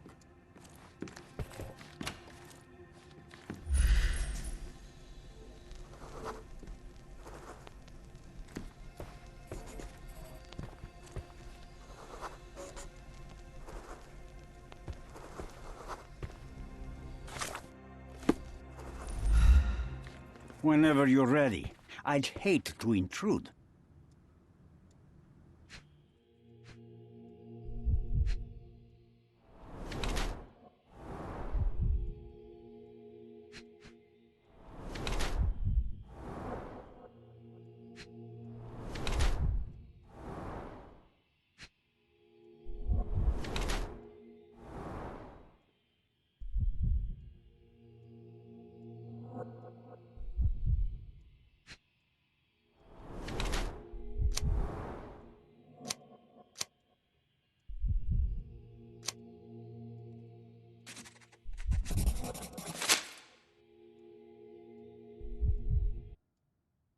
Niccolo Bernadotti, I presume? The name is Sherlock Holmes, and I'm afraid I bring bad tidings. Is that so? The man you sent to the refugee camp failed in his task. He impaled himself on his own blade. Clumsy and chaotic end. For a man who just broke onto my property, you are more businessman than brute. You have my attention, Mr. Holmes. Do not waste it.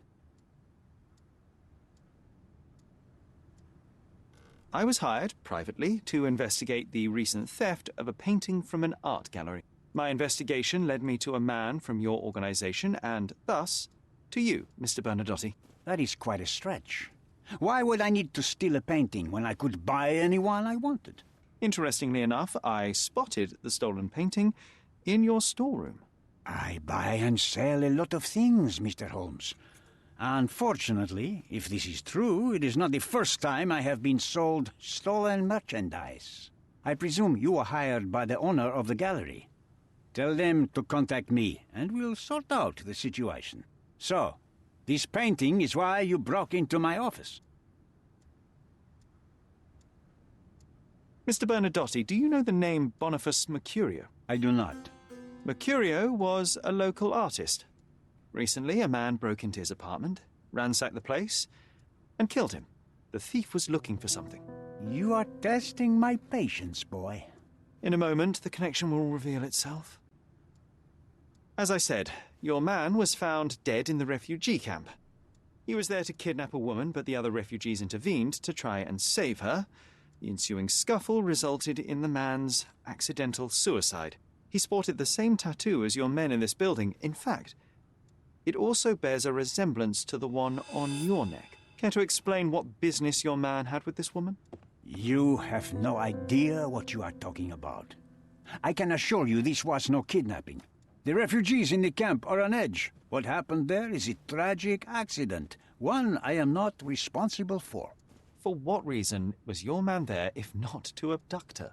Why would I answer? You are yet to justify your presence in the slightest. So many words, so little action. When you barged into my office, Mr. Holmes, I got the impression you wanted to talk business. Now I see you had come just to talk. Tell me exactly what you want, or get out. It was necessary groundwork for what comes next. I have enough evidence to conclude that the gallery thief, the artist's killer, and the dead man in the camp are all the same person. Your time is almost up, Mr. Holmes. Before you draw your gun, there is one final detail I am yet to mention. The young woman your man was tasked to collect from the refugee camp had been defiled at a perverse masquerade party. That violation was captured in a photograph by Boniface Mercurio and used as a reference for his painting. The photo shows the attacker's face. Finally. That's why you're here, Mr. Holmes. You have the photograph. It is what your man was after when he broke into Mercurio's apartment, and it is what you're after too, isn't it, Mr. Bernadotti? You have the photograph with you. How much do you want for it? I am not naive enough to carry it with me, and I am compelled to ask why you want it. Who is the man visible in the photograph? An associate? Not yet, Mr. Holmes. Though with this picture, that may change. The man in the photo is a British envoy on Cordona. What exactly do you want from him? My business dealings are often arduous in their bureaucracy. A man in his position, willing to look the other way, could ease my work significantly. In return, I will make sure no one looks his way either. A favor for a favor. Also known as blackmail, the modus operandi of any true professional. It was not originally my idea. Mercurio set things in motion, extorting the envoy for the most trivial of ends. money.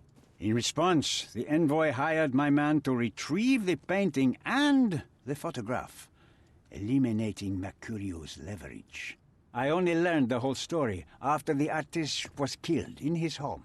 And rather than extricate yourself, instead you took over Mercurio's venture. It fell into my lap.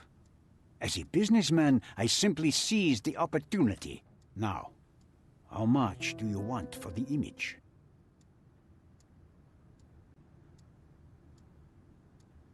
I could not help but appreciate the collection of smuggled artifacts in your storeroom. You have rather diversified your business. Oh, high and mighty of you, Mr. Holmes. Not all smuggling is immoral. I pay generous rates to developing cultures and spread their culture to eager buyers. And furthermore, I supply many immigrants with a taste of home. A very convenient way of thinking. I have traveled wildly, Mr. Holmes. I've seen people in far-flung lands for whom my services are a lifeline. Without them, they would starve. The tax on cargo is often so absurd that it would be more profitable to simply sink your ship than dock it in the harbor. And trust me, I am speaking from experience. Why did you send your man to remove the woman from the camp? Without a photograph, her testimony was the next best thing. Securing her was in everyone's interest. Victims and witnesses all too often disappear. I thought the girl was safer with us. I did not anticipate what would happen at the camp.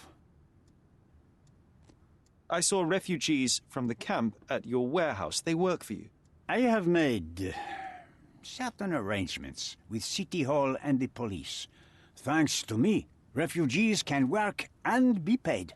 It's a pathway to freedom. And how much do you save by capitalizing on their cheap labor? I have heard no complaints. They seem happy just to get out of that slum. Why should I give you the photograph? Just name your price.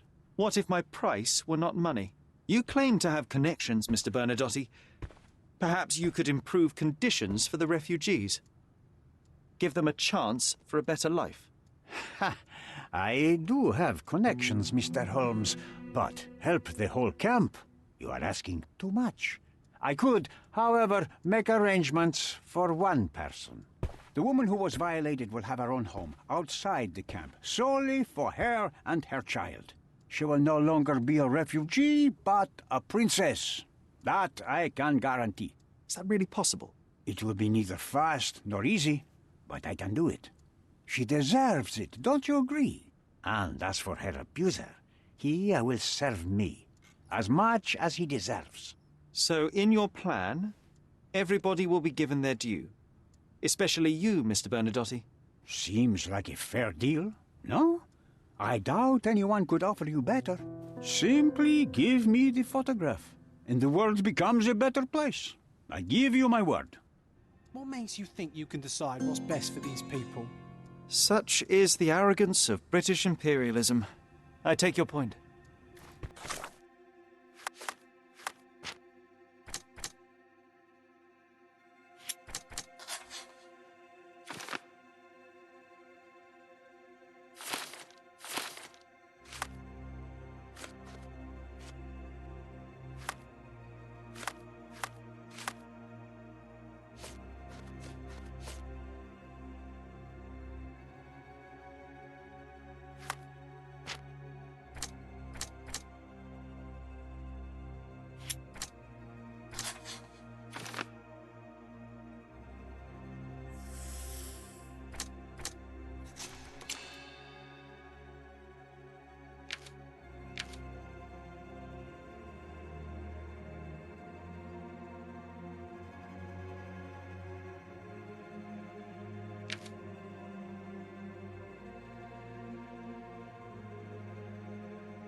好难选哦。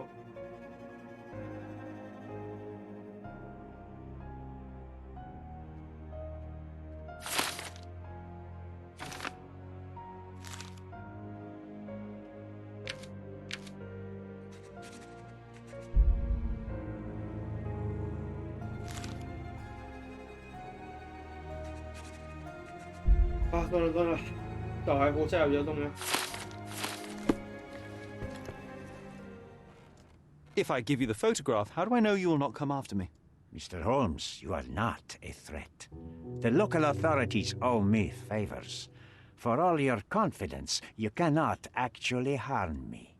Besides, I like you and your approach to business. We are not dissimilar. Pragmatists to a fault. Indeed, I cannot ignore the just outcomes in what you have proposed. All right, take the photograph. You are a hard man to read, Mr. Holmes. I couldn't tell if you actually had it. Fear not. This decision will bear its fruits soon enough. One more thing, Mr. Holmes. Now that I have the photo, you may as well take Mr. Mercurio's painting back to the gallery. Please, send my apologies.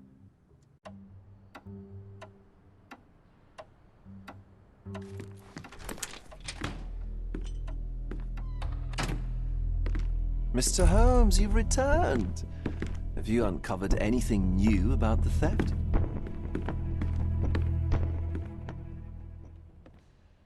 I've brought news, but not all of it will please you. Fill me in, Mr. Holmes. I won't shoot the messenger. I located the thief, but found him rather cold. He was tight-lipped about the painting, too. Huh, he's dead. How very droll, Mr. Holmes. One presumes you were not responsible. It was an accident at the refugee camp. He impaled himself on his own knife. Life is nothing if not cruel and capricious. I tracked down Boniface Mercurio. I presume he wasn't delighted about the situation. He was not having a good day on account of his murder. Killed in his own flat by the same person that stole his painting. Oh, sweet Mercurio.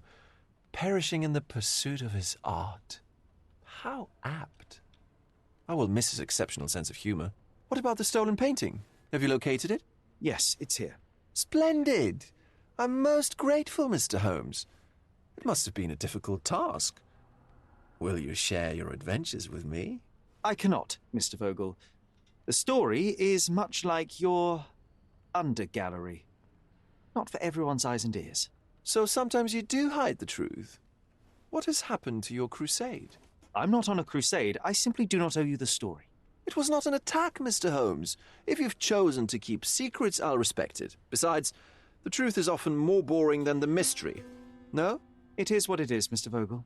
Well, now that we've resolved all of our outstanding matters, I have a gift for you. I took the liberty of having it delivered to Stonewood Manor. I am told it belonged to your mother. Previously, you mentioned there may have been more to my mother's passing than consumption. It appears you were right. Oh, dear. I'd hoped to be wrong. She was unstable, mentally unwell. She required sustained, specialized treatment, but her madness persisted. I knew that Violet had disappeared from the public eye, but had no idea of her suffering. I cannot imagine what you're feeling. I'm fine. And what exactly have you sent me? Frankly, I'm not sure how to answer that. I trust you'll know. Thank you, Mr. Vogel. I am curious to see what you have procured.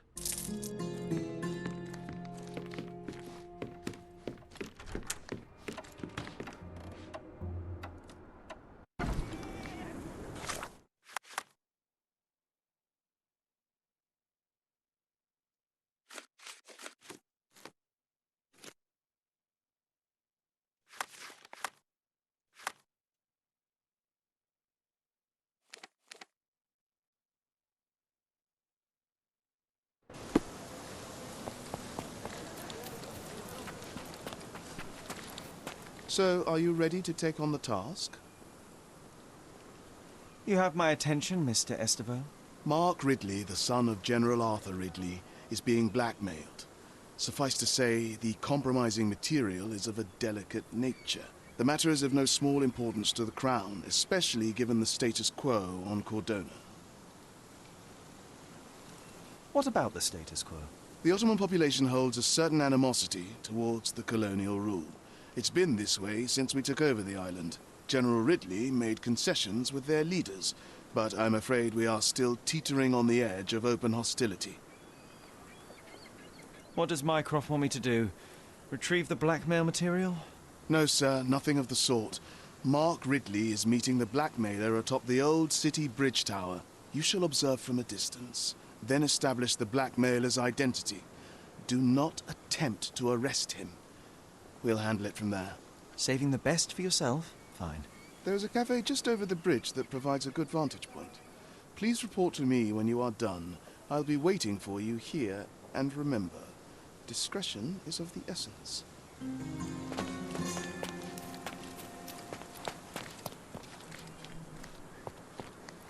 Just look at this thing. It's huge.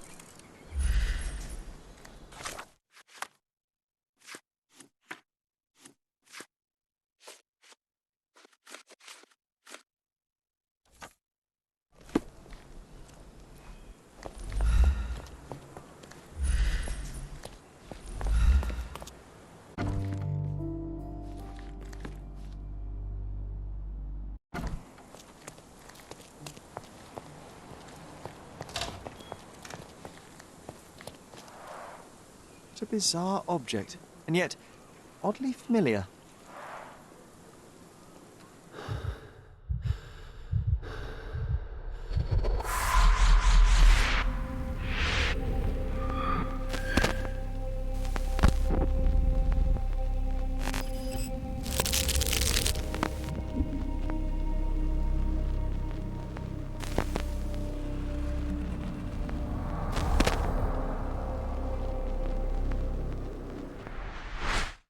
Did you just remember something?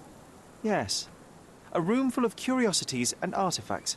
I think I can find it in the manor. Sherlock. So, you continue to pursue the imaginary. I had hoped you might have got all this out of your system by now. Mycroft, what are you doing here? Get out of my house. It's my house, actually. I've come to bring you back. I have no interest in returning, let alone with you. I know you lied about Mother all these years, claiming she was merely ill, but she was unstable. She never had tuberculosis. She was not recuperating, but mentally deteriorating, and you never once thought to tell me. How dare... I shall not indulge this petulant tantrum. You can just tire yourself out and then slink back to London with your tail between your legs. Just tell me everything! I'm an adult now. Show me the basic courtesy of an explanation. You know I will find out eventually. The goal was stability, and that's what you got. The right thing for everyone was to try and move on from her passing. The consequences of one's actions determines what is right or wrong. Yes, exactly. The ends justify the means. After leaving Cordona, Sherlock, you had a normal childhood.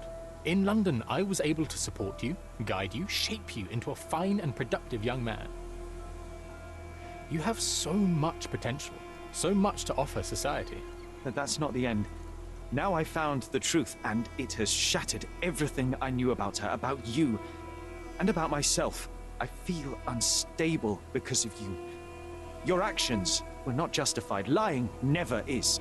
Oh, grow up, Sherlock. It was a white lie which has as much use in the realm of the interpersonal as the international. It is time you come to accept that some things are bigger than yourself. Oh, you are full of it. You like to pretend you care about the big picture, but it's just an ego trip. You like knowing more than others. You like greasing palms and rubbing shoulders with the rich and powerful. You like having eyes and ears everywhere. The fact it helps the nation is incidental, because all you care about is yourself. It's true. I have agents everywhere, including Cordona. If you weren't so damn stubborn, you'd realize that means I'm only here for you.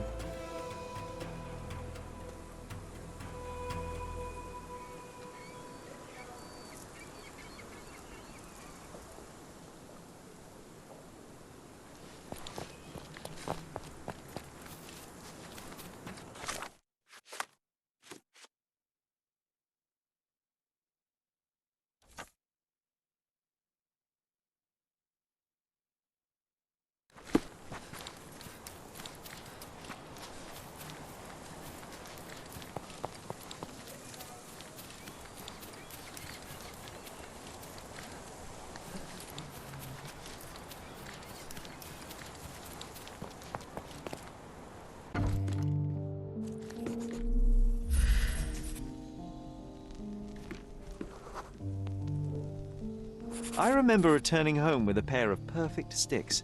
We wanted to turn them into training swords. Oh, that's right. We stood there, frozen, staring at something huge in the main hall.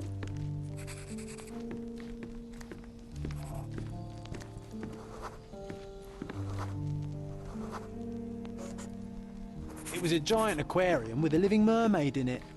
Impossible. It must have been something else.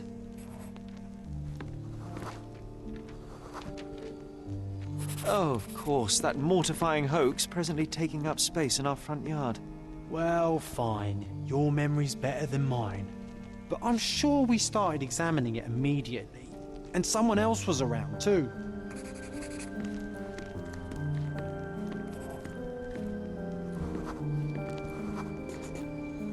It was my mother. She asked what I thought of the artifact. You were really concentrating and holding something in your hand.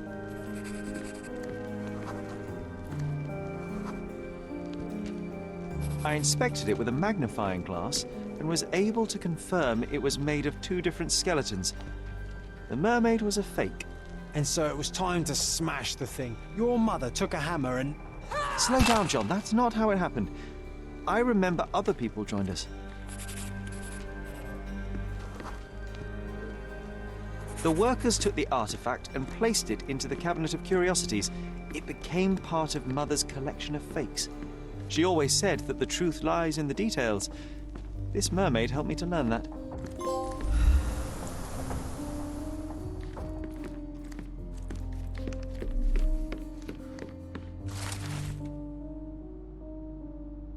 Something did happen that day, but no one can tell us the details. How can that be?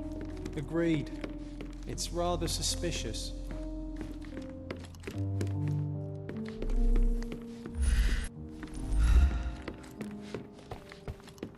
This portrait was painted some time before my father's death. I would guess it's the only depiction of him that remains.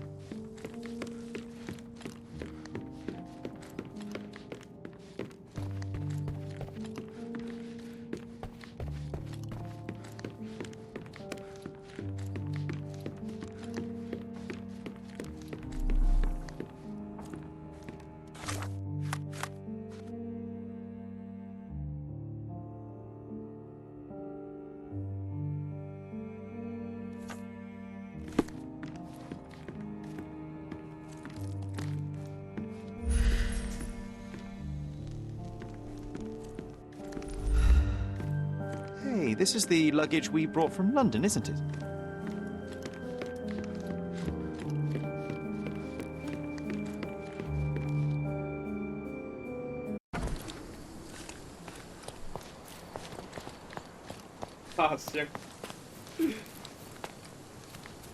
I imagine Goliath was surprised to find out his lady was not real.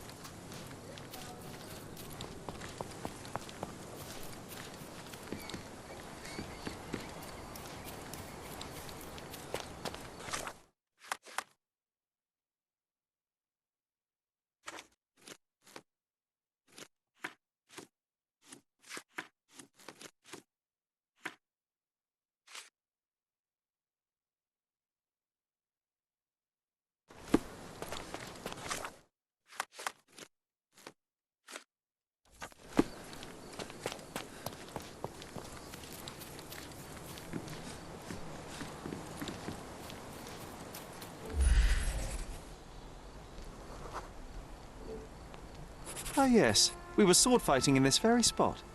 And that time, I was the winner. So, as your victory prize, you asked me to fulfill a wish. I remember we did something the very next night, John, but what was it?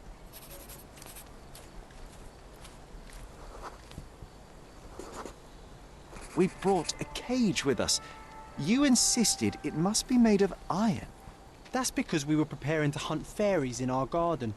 Everyone knows iron is the only thing that can hold them. And I was distinctly uncomfortable.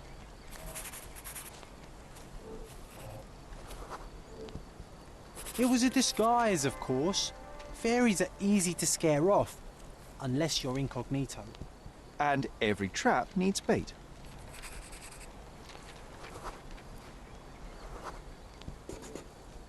We brought honey and a glass of warm milk.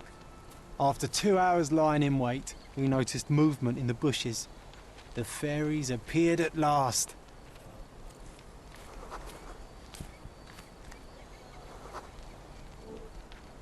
No, it was just Isolde the pig. She was lured by the smell of honey and milk, and ate every last drop. Isolde belonged to Mr. Sim in Miner's End and escaped regularly. At least twice a month we would see him searching for her all over the island.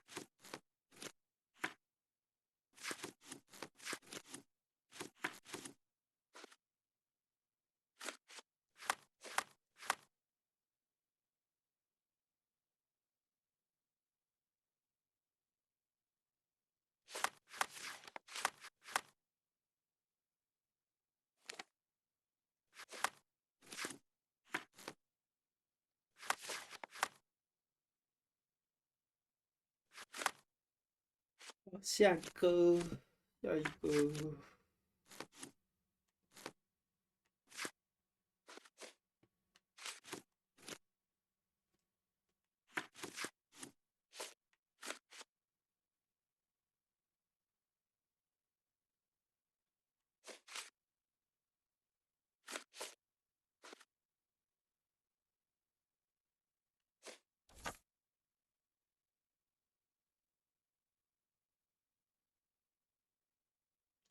3号仓库。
How do you do?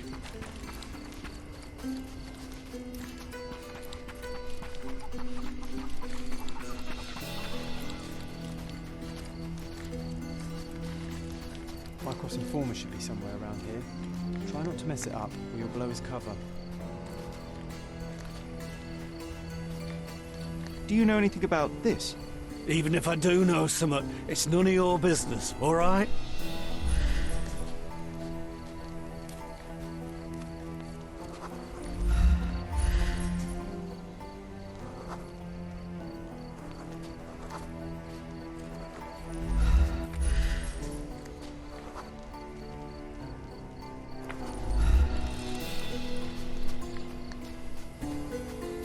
Why do we have to pay them to look the other way?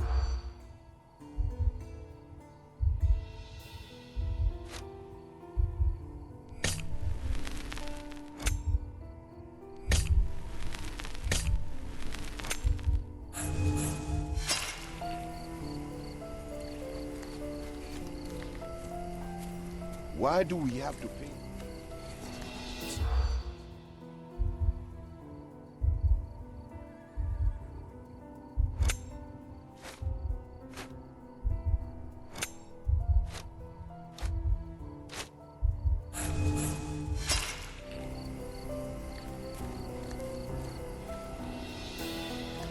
Why do we have to pay?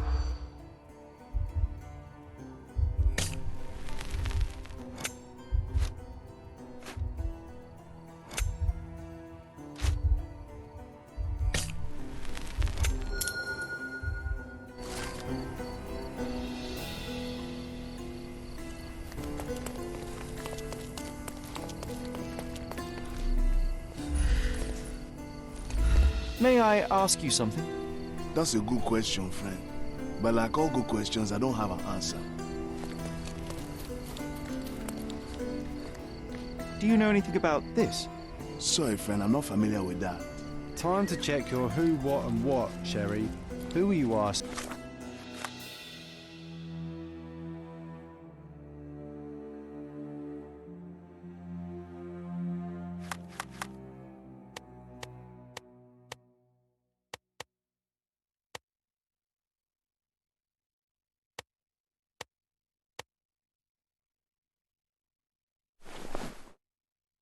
About what and dressed as what? Could you help me?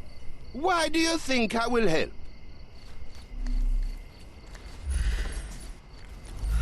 The paint is fresh. This symbol was drawn recently. Excuse me, just one question. I wish I could be of help, but I can't. Sorry. Time to check your who, what, and what, Sherry. Who are you asking? About what and dressed as what?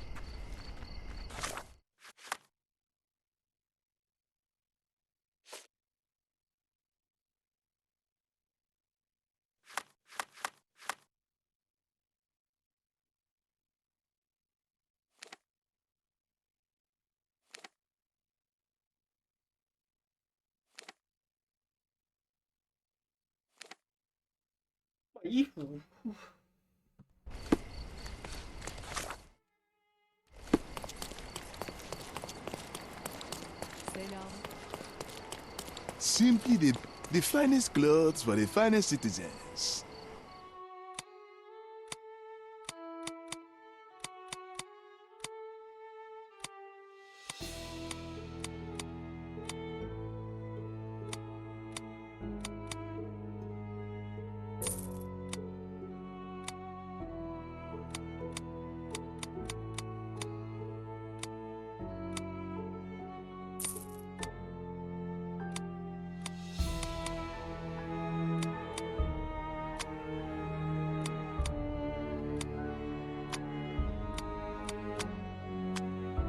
A perfect choice.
Nice to see you.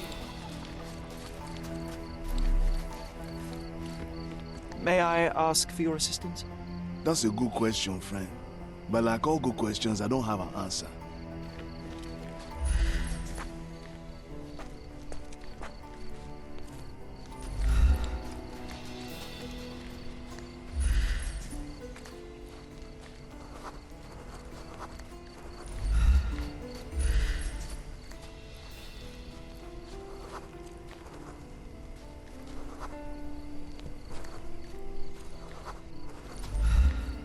Are you able to help me? Sail away, sailor boy, and don't come back.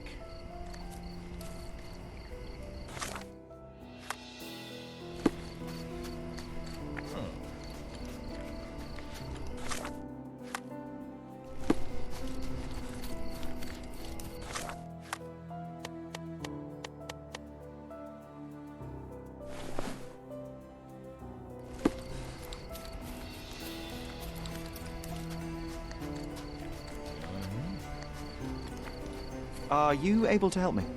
Sailor boy wants to talk, eh? Come back to this exact same place tomorrow, and we'll talk.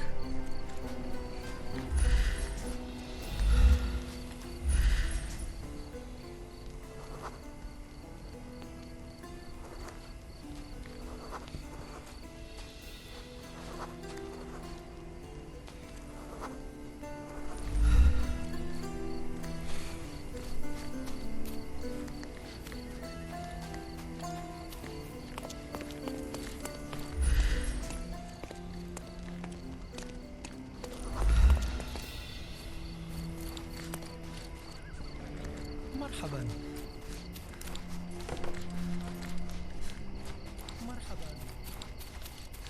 Lovely to see you.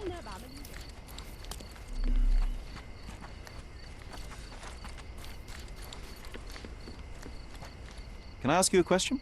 That's a good question, friend. But like all good questions, I don't have an answer. Hot, isn't it?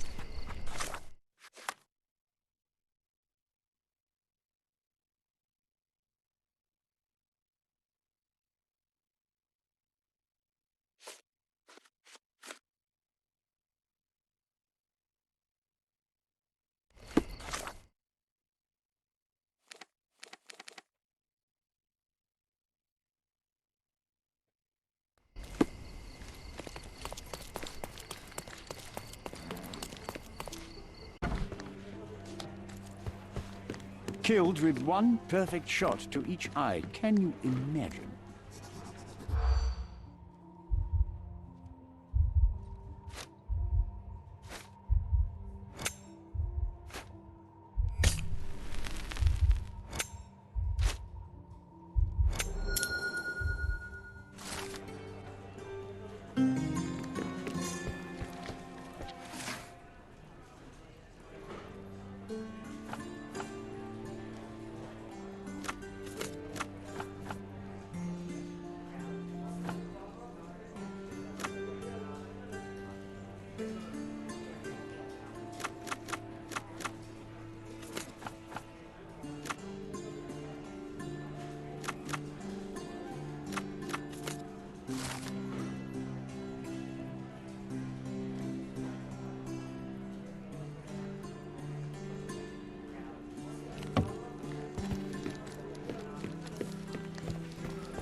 Come closer and try something on. You won't regret it.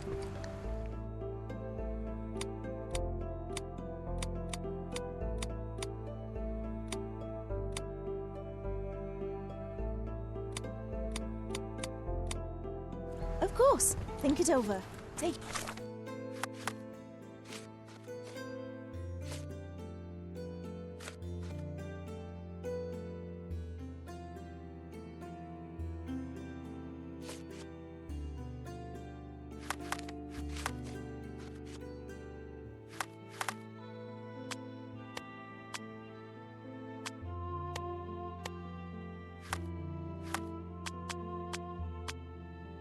time.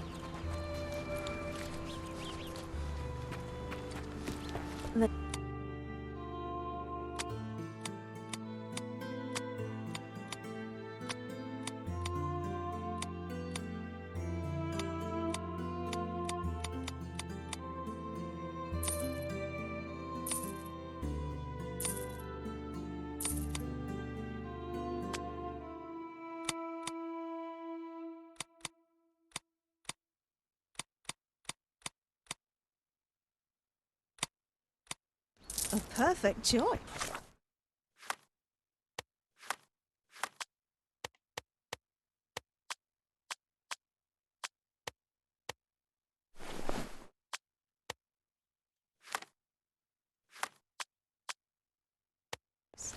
We have a...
失去了眼睛的退伍军人。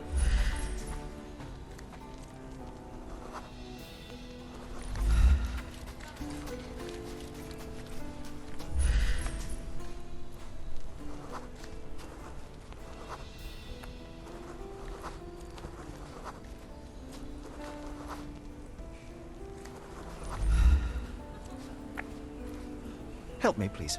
Didn't anybody teach you not to bother Ottomans?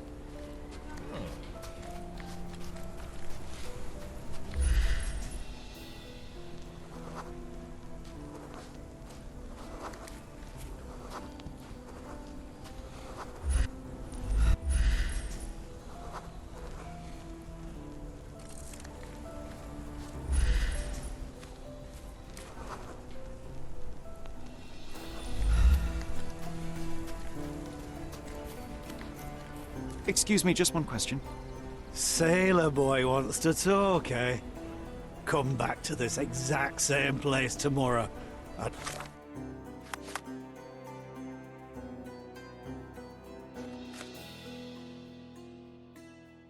We'll talk.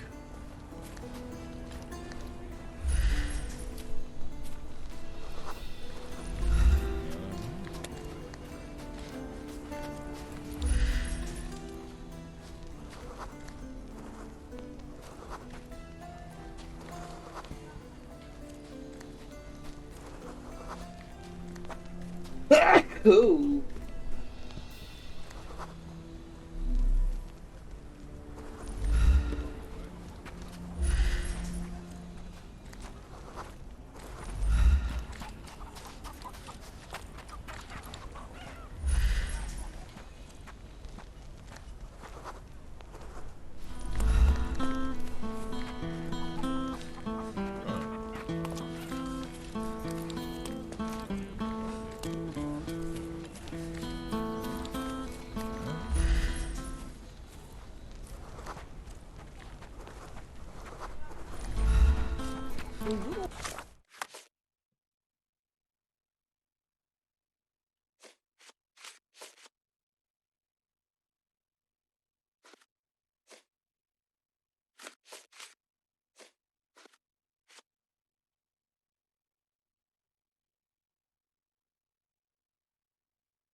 Look who's here.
May I ask for your assistance? Sorry, friend, I'm not familiar with that.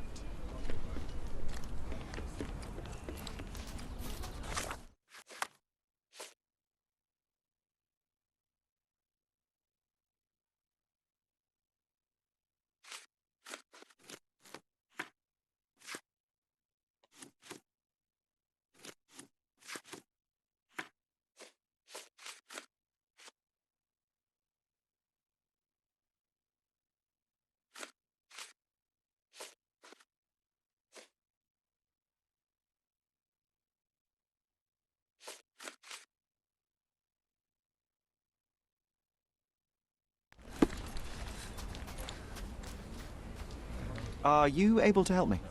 Didn't anybody teach you not to bother Ottomans? Excuse me, just one question. I see you're not from here, because if you were, you would never have spoken to me. Time to check your who, what and what, Sherry. Who are you asking, about what, and dressed as what?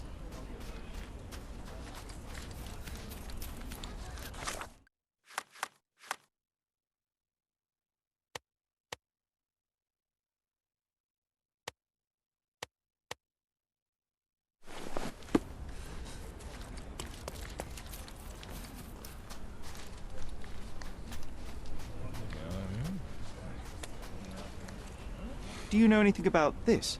I see you're not from here, because if you were, you would never have spoken to me.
May I ask for your assistance?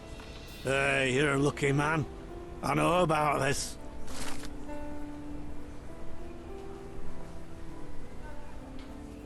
He could have been more helpful, but all right.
Do you know where I can find Friedrich Panzer? And who the hell are you? You tired of living or just plain stupid? Leg it, you little ratbag.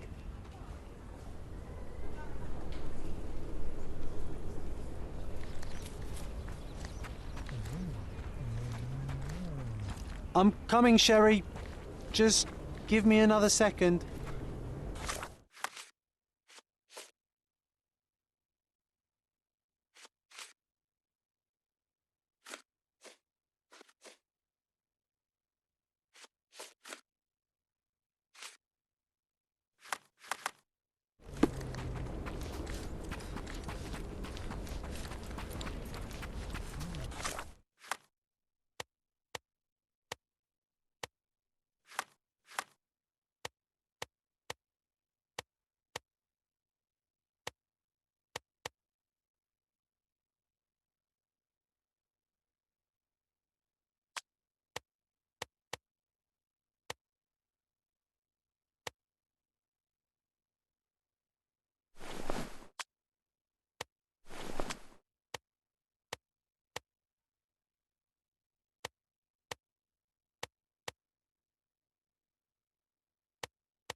Scram! Excuse me, just one question. Brother, you found the right person to ask.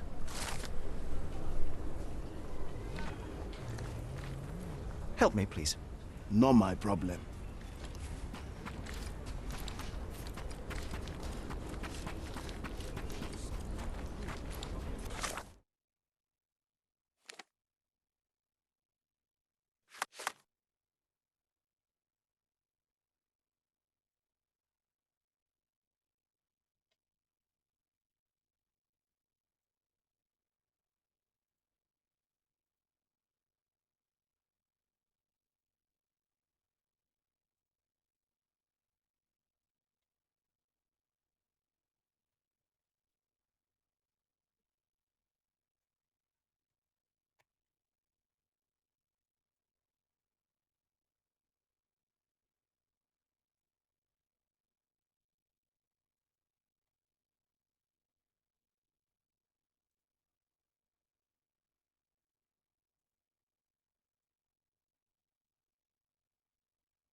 Extra! Extra! Painter erased from history!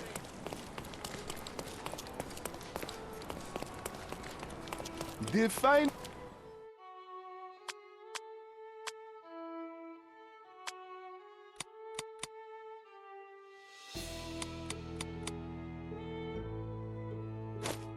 Please bring it back into...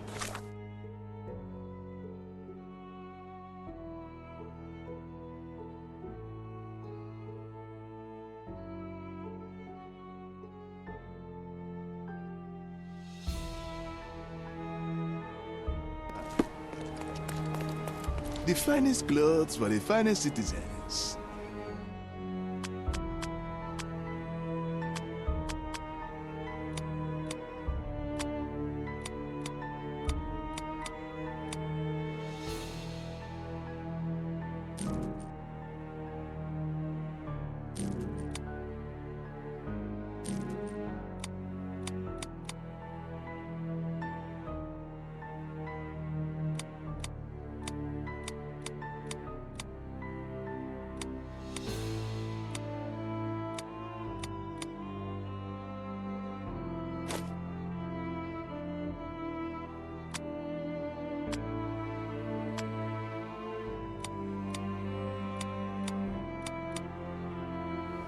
must bring it back in time.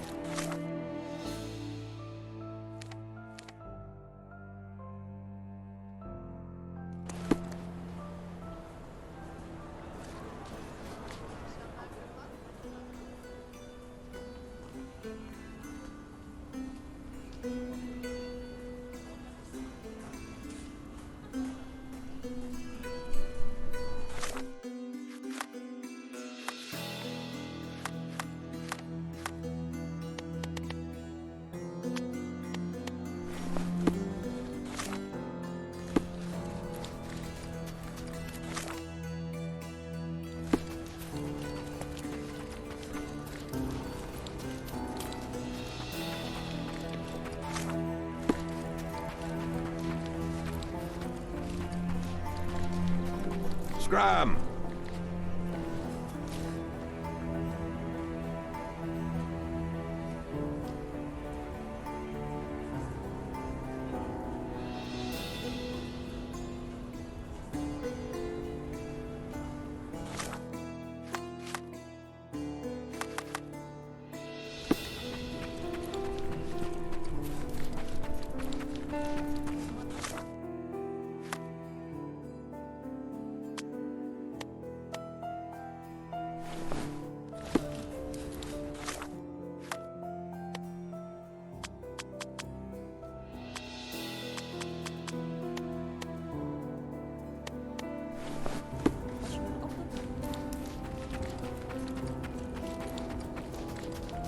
Scram! Do you know anything about this?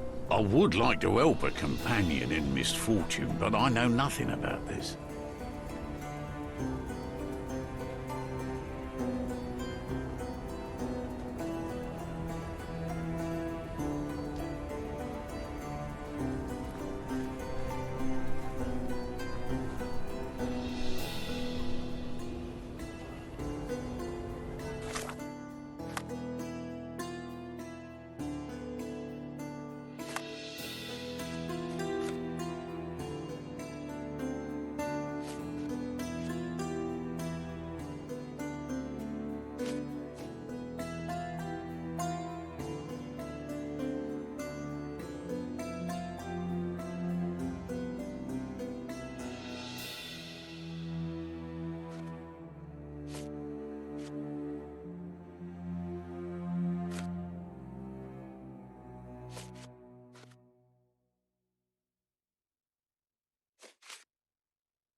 号仓库。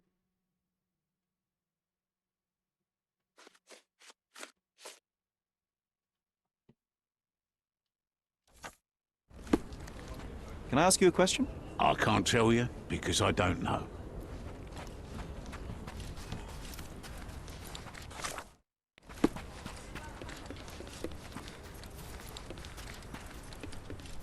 Do you know anything about this? You had better take a bath before talking to a lady. You obviously haven't thought this all through. Or are you just annoying these people on purpose? May I ask for your assistance? You think it's funny to bother me?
May I ask for your assistance? No, brother, I've never heard of this. What a bunch of loafers.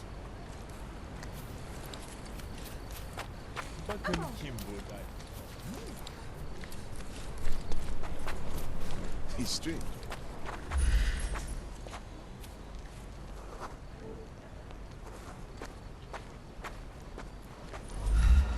He's strange, but why should we complain?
Boy, these crates are heavy.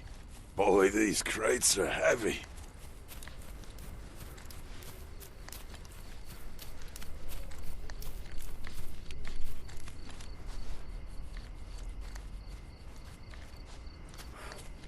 Help me, please. I can't say I've ever heard about that.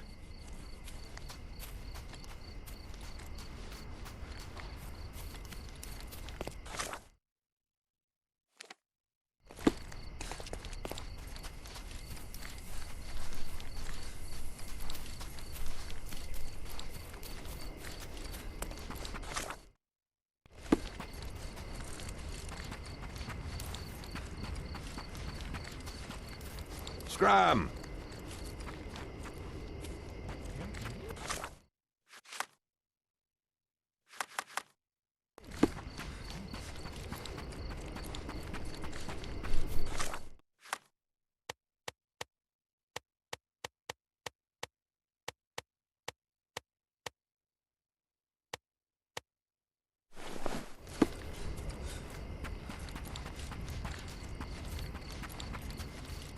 Scram!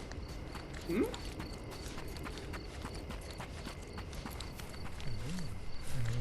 you satisfy my curiosity? That's a good question, friend. But like all good questions, I don't have an answer.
Scram! Excuse me, just one question. I can't say I've ever heard about that.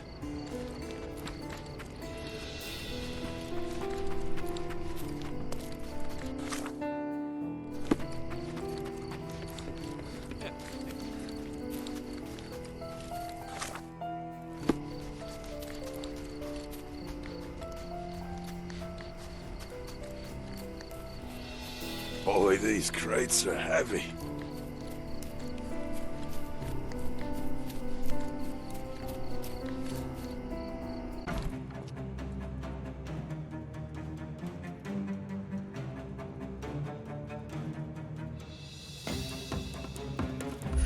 Who the hell is that? Get him!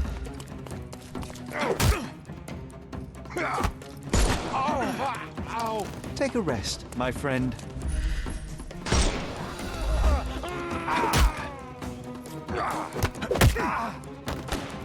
Don't bother moving.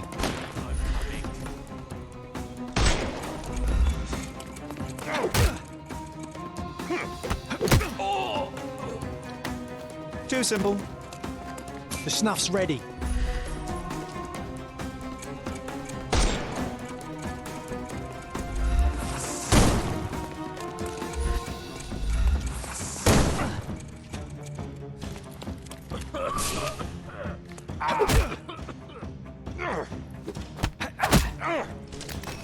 Don't cry, you'll live.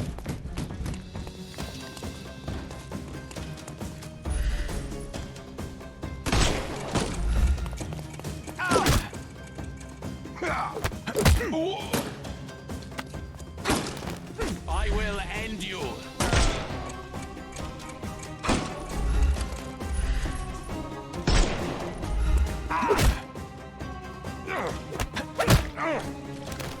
Don't cry. Give him the pepper snuff. Time to knock this guy out.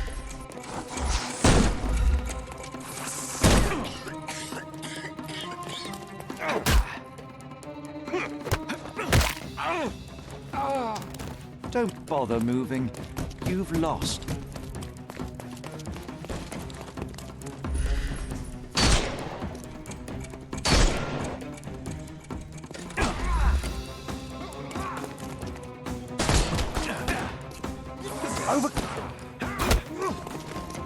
I couldn't miss the party.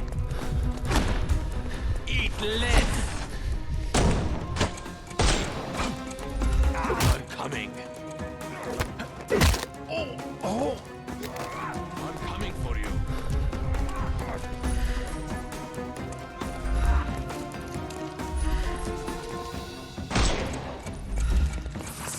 I'm coming. Don't bother moving. The snuff's ready.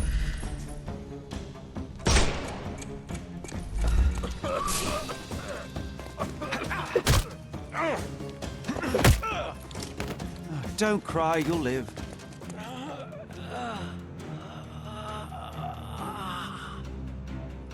I'm coming.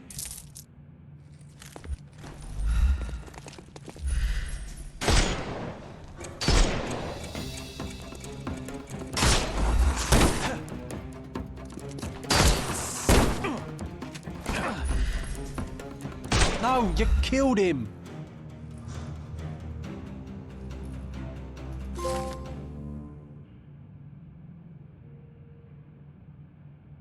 Well, Panzer is dead. Now to report to Miss Sertle.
I located Friedrich Panzer, but he did not survive the encounter. I had no other choice. So I heard. Mycroft was displeased. Panzer would have been an invaluable asset. Who knows how many lives his interrogation may have saved. At least the eels will now slither away from Codona. It's not the story I expected to write, but it is something. Since you're here, Mr. Holmes, how about an interview? Strictly on background? Get to know the real you. Mycroft is rather tight-lipped, as you know. Information is Mycroft's currency, and he does not disperse it lightly. He will tell you a barefaced lie without hesitation if it advances his cause. As for your request, I'm afraid the real me pales in comparison to your vivid imagination. An interview would do us both a disservice. Perhaps it's best to let the mystery be. Now, on to other matters. We have another case for you. Are you interested? I'd never hear the end of it from Mycroft if I declined, so please, Miss Sertle, fill me in. I cannot. Your brother insisted that the contents of this envelope were for your eyes only. I can merely wish you a clear mind and a fleet foot.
I wish you pleasant reading.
Salty breeze, old ruins, dusty roads. You recall clambering over these walls as a child? Perhaps. Did we find something at the top?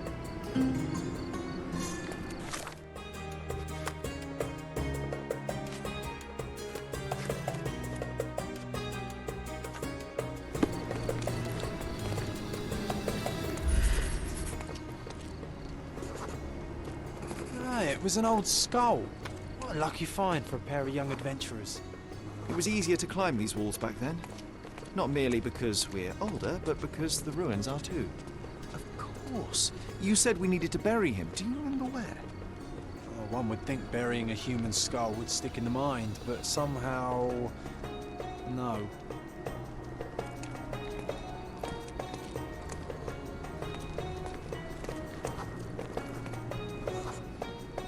An old man was standing here as we passed. Oh, yes. I remember his face as we flew by with a skull in our hands. He looked as shocked as our grisly companion.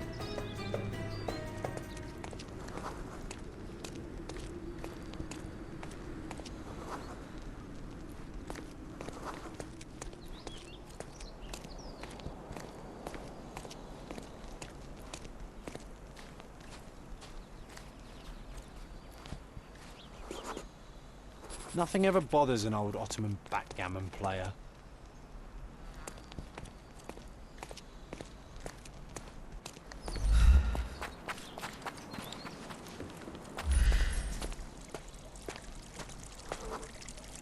this wasn't the right place for a funeral. We were looking for somewhere more appropriate. Funny, nowadays you love putting men behind bars. You're a fellow of infinite jest, aren't you? The water level was higher back then. I remember swimming through this mire while trying not to breathe in the horrible odour.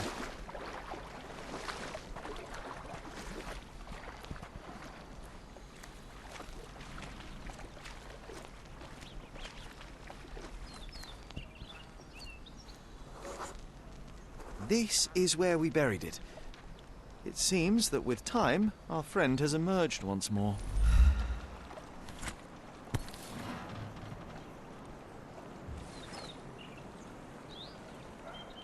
The skull is ancient. Its likeliest owner was one of the Knights Hospitaller who died during the siege of the fortress. I remember now, you said this skull was my father's. A child's imagination is a powerful tool. You needed this. A burial process of your own. A ritual so you could begin to grieve. Here hung those lips that I have kissed, I know not how oft. I felt so alone back then, John. Uncertain. Abandoned by my father. I know. The skull wasn't his, though it may as well have been. In the earth, all of us look alike. But putting this man to rest, it did help. I'm glad, Sherry. I find myself rather tempted to keep it. If not for sentimental value, then it's archaeological merit.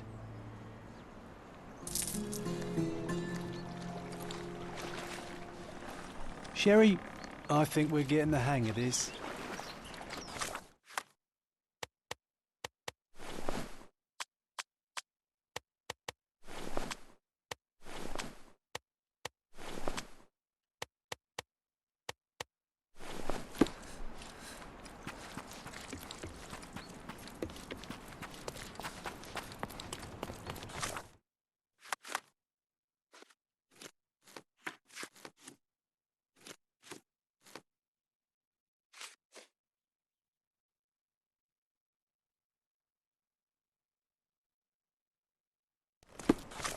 拜尔托。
赛托街啊，赛托街在哪里？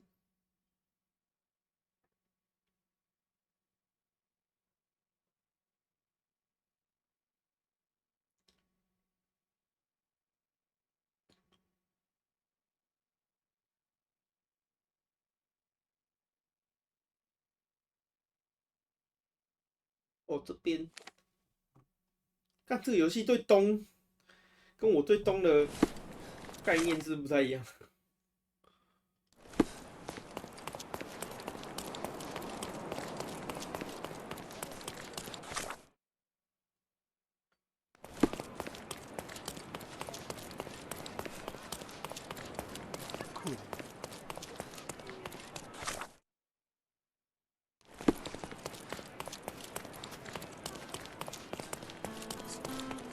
Good heavens.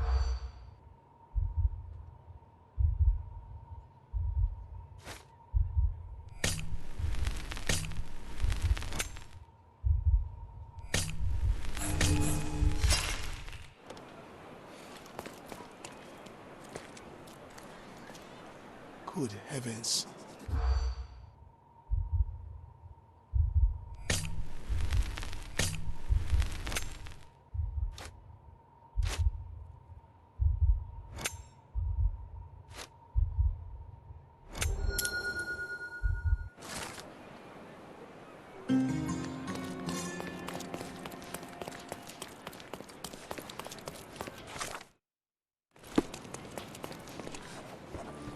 Bit dusty.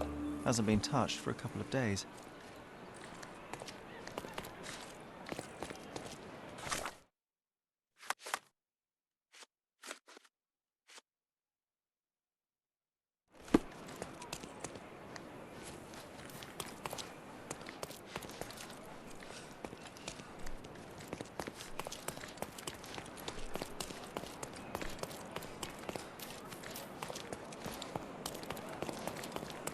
May I ask for your assistance? Are you talking to me? Oh, sorry, I wasn't listening. Intentionally.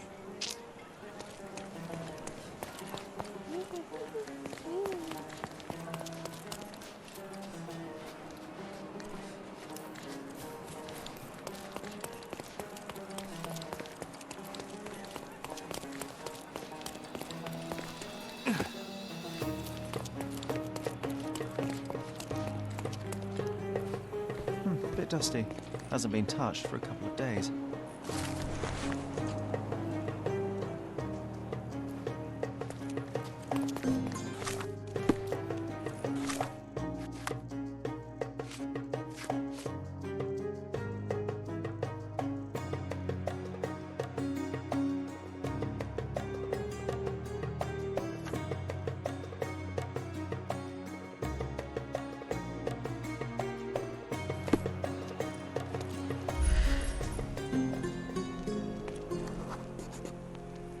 Wear your favourite boots. Such devotion.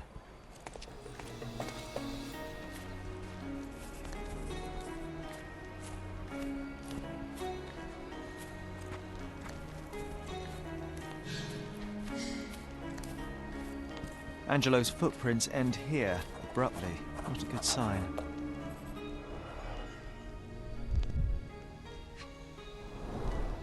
Colourful piece of fabric as a bookmark. An elegant decision. This must have left a grievous wound. Someone had to stand here for a couple of hours at least.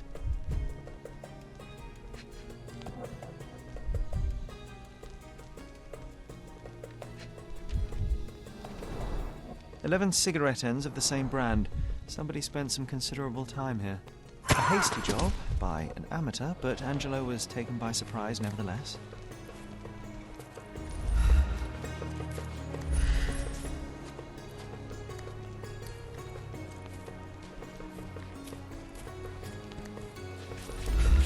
Can you satisfy my curiosity? You came here only to ask your questions? Well, I'm not answering them.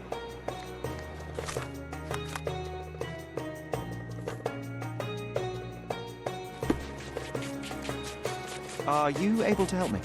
You came here only to ask your questions? Well, I'm not answering them. Time to check your who, what and what, Sherry. Who are you asking, about what and dressed as what?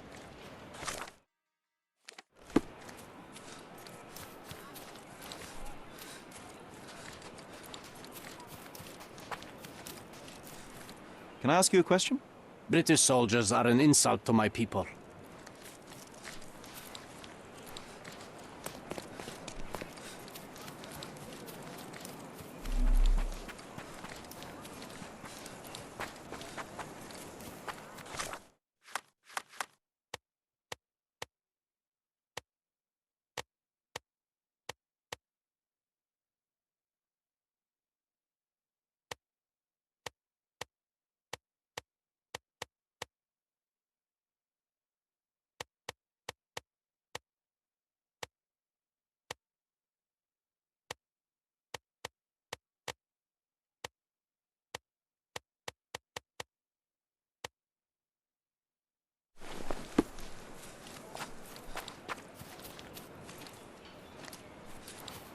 Is this familiar to you?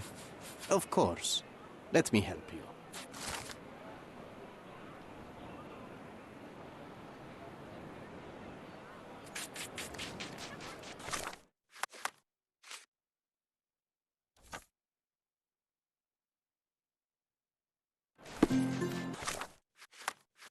暴露。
Green silk, a bit worn and faded, but still an impressive hat. Someone desperately tried to stop the bleeding. I think I found the place where they took Angela.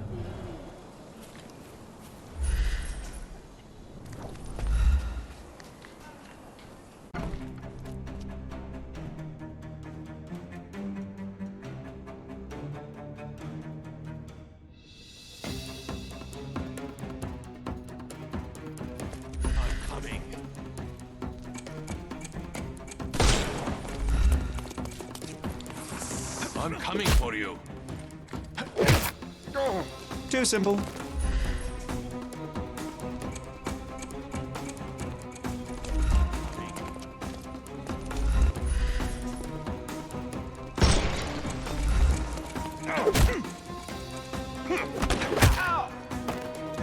Don't bother moving.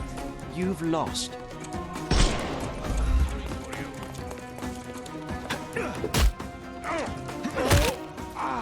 Take a rest, my friend. Give him the pep. I thought we were against murder.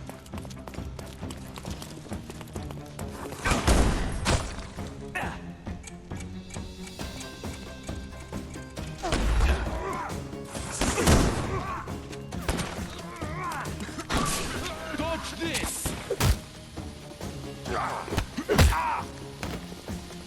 Don't cry, you'll live.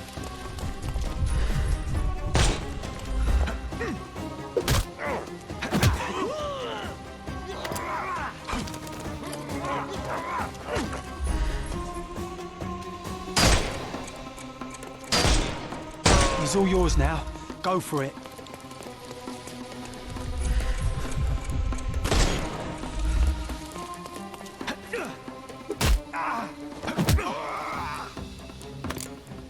Don't cry. The snuff's ready.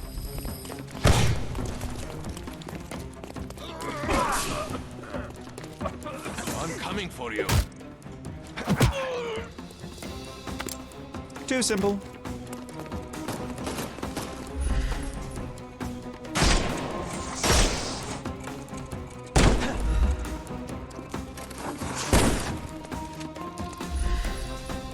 Time to knock this guy out.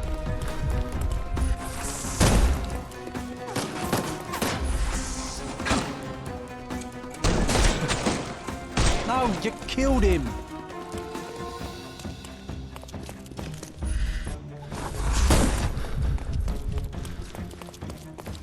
I will end you.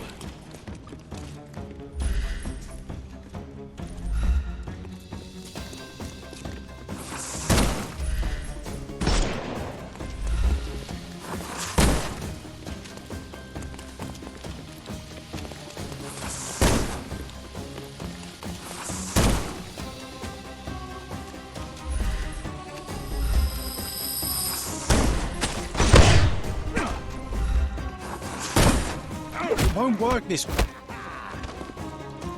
I'm coming.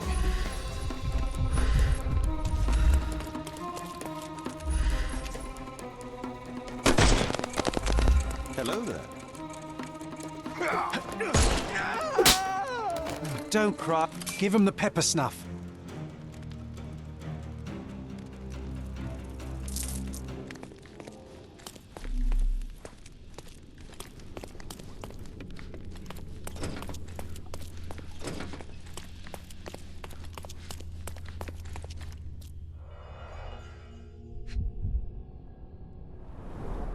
Keys of different shapes and sizes.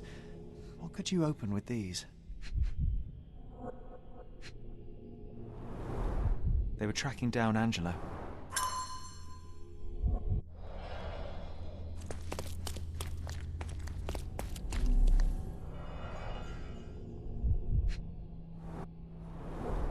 A primary instrument of torture. How vicious one must be to have to use it in such a way.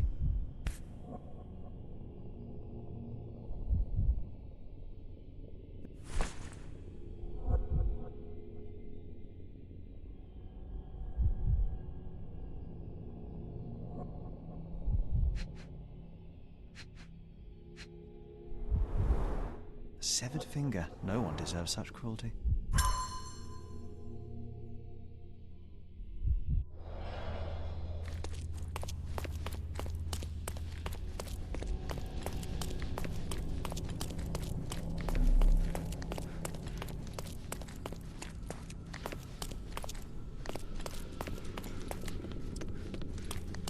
The bandits had as much fun as they could.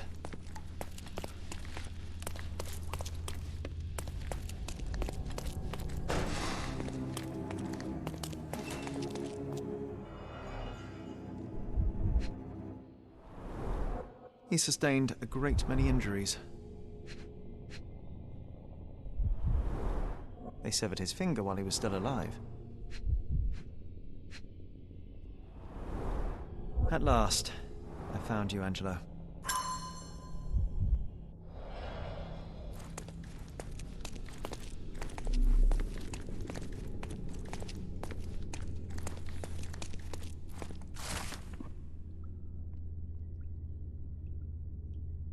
Mycroft should know about this.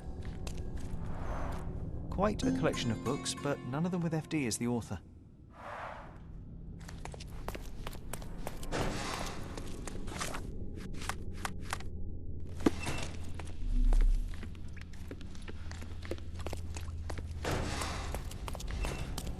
Working for Mycroft is a dangerous profession. I feel for the guy.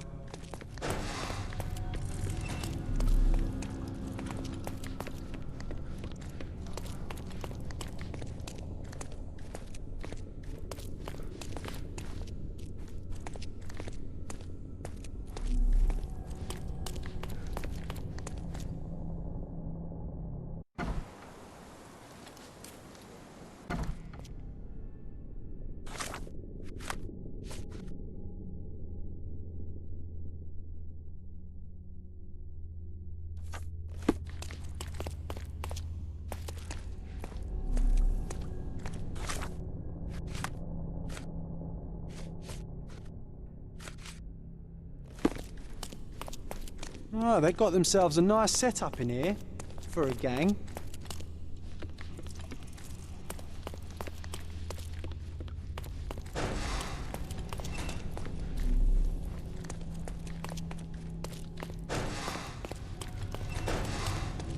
Bloodstains all over the mattress.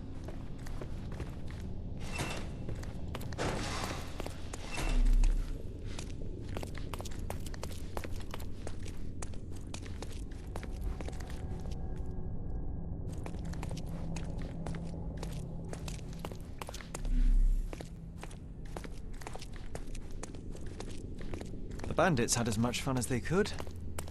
Oh, they got themselves a nice setup in here for a gang.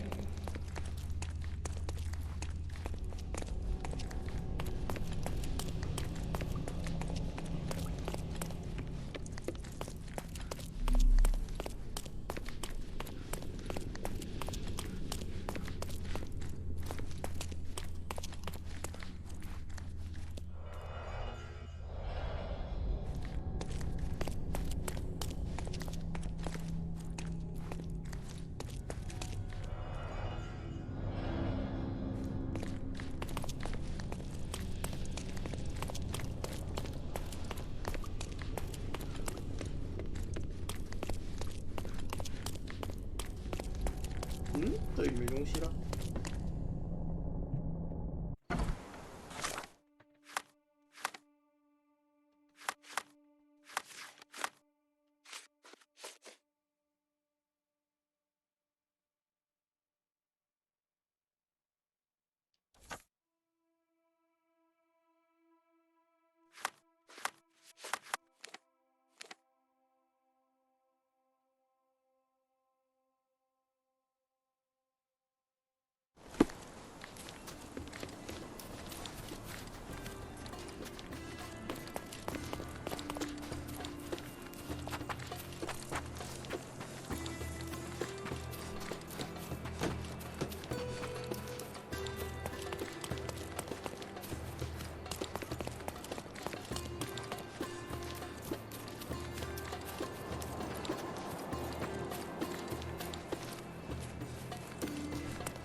Bit dusty. Hasn't been touched for a couple of days.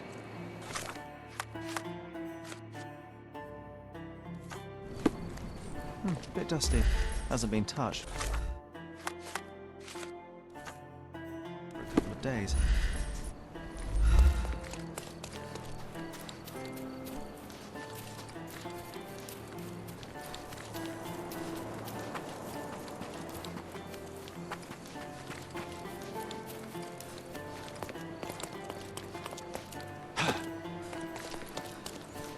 Oh, 那钥匙可以拿来开。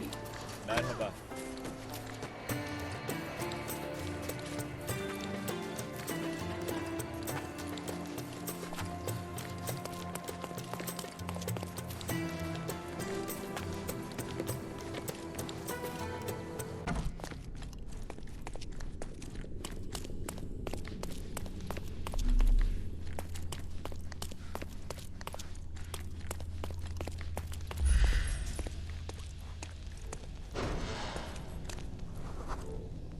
What did you hide, Angela?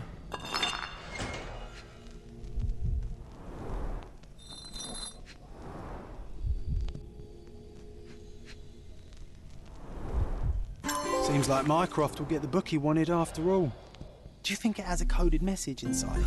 Crime and Punishment by Fyodor Dostoevsky.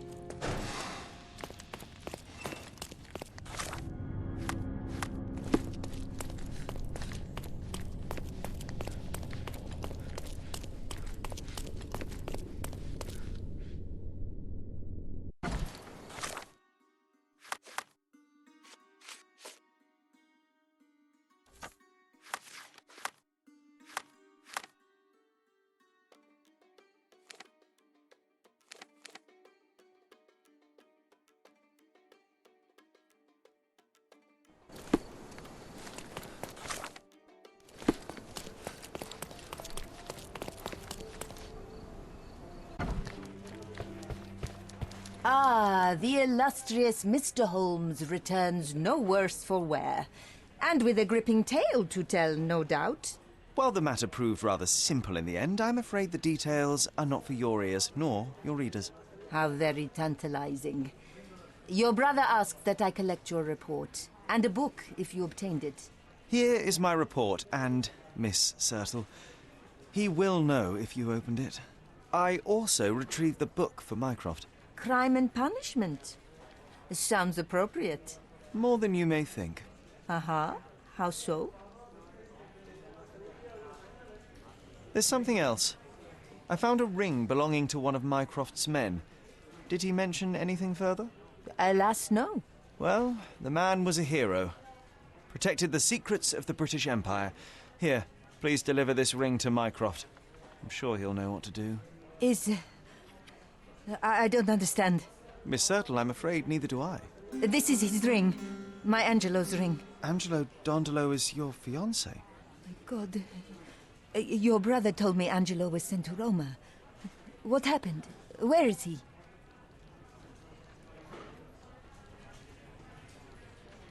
Angelo died in the line of duty, but his bravery saved countless others. No, not Angelo. Not my Angelo. I don't understand. I'm sorry, Yasmin. Mycroft kept this from me. I am one of his best, and he kept it from me. He assured me Angelo would be fine, but he lied. You are not the first victim of Mycroft's cold calculus, and you won't be the last. Your work has value to him, and the truth threatened it.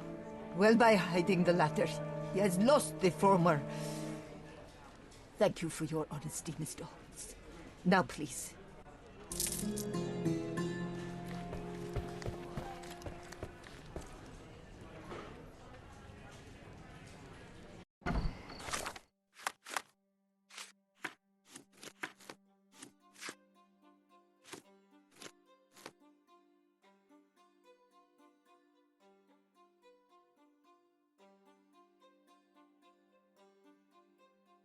埃博诺特街。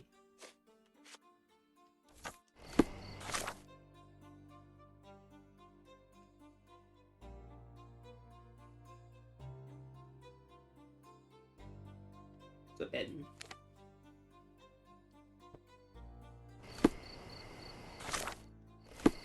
雨梅坑街。埃博诺特雨梅坑。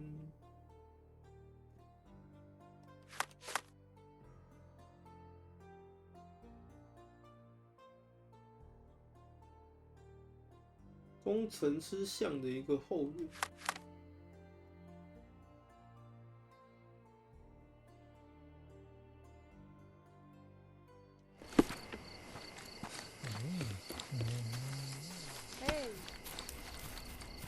ما الأخبار؟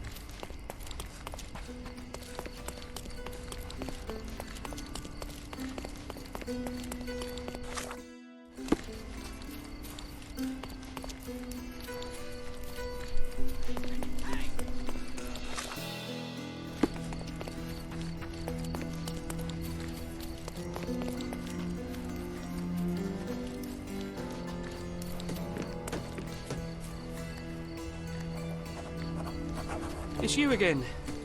You sure not to miss any clues? Stark will piece them together, you'll see.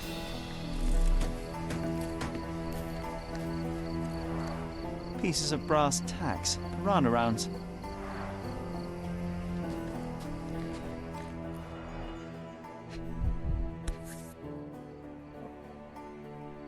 A brand new Colt, .45 caliber.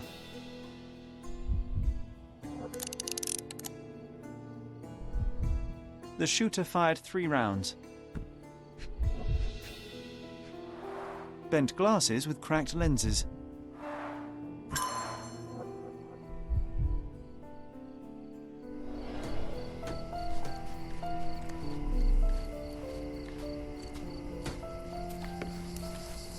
Stuck deep in the wood. Perfectly balanced for throwing. The blade is very sharp.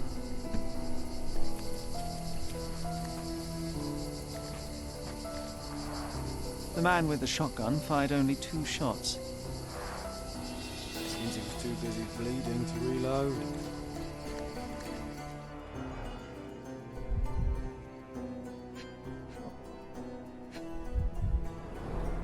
Greed and booze got the better of them. No wonder it ended in violence.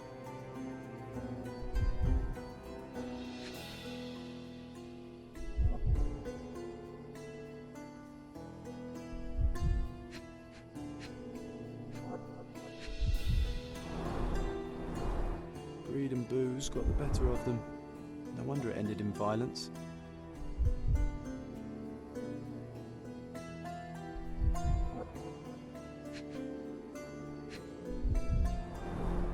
Huh. Some loot has been left behind. Whoever took it must have been in a hurry.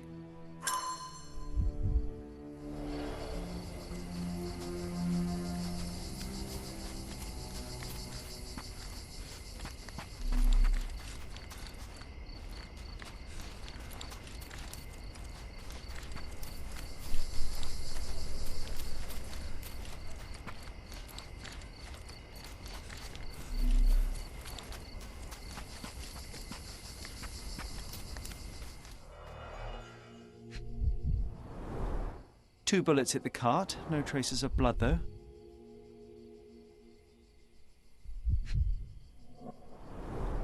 Droplets of blood, someone caught a bullet here.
让我再看一下现场。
You're not even trying, Sherry.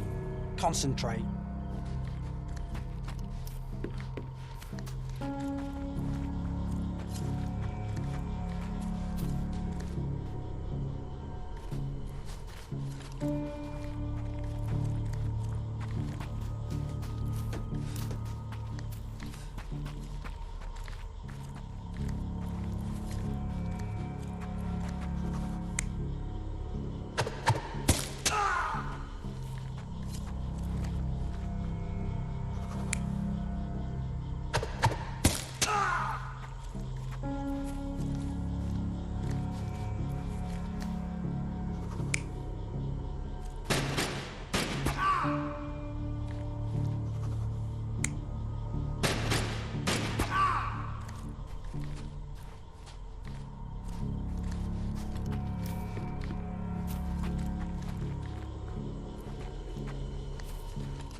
You're not even trying, Sherry.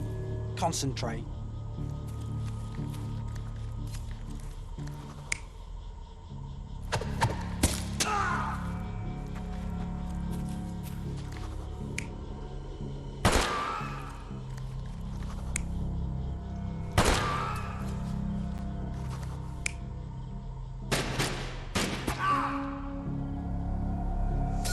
The man with the shotgun was killed by a throwing knife to the neck, but not before firing at the man in glasses.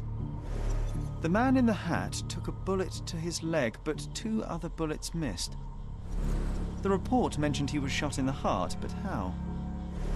There's something I'm missing here. Who could have finished him off?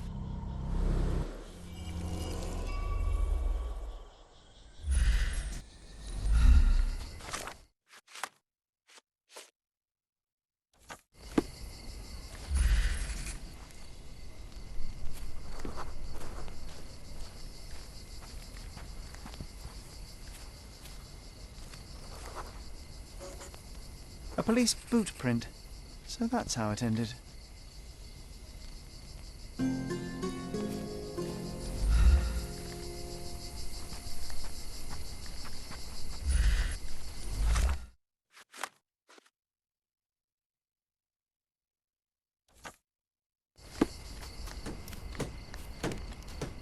I just arrived here this morning.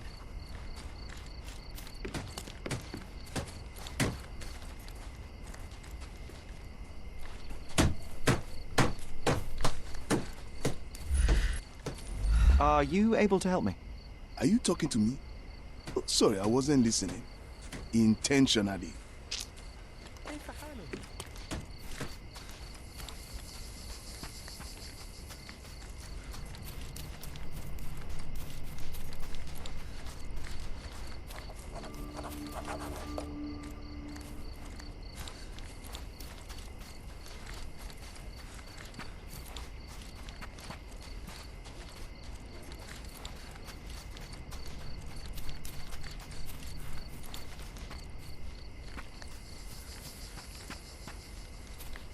I just arrived here this morning.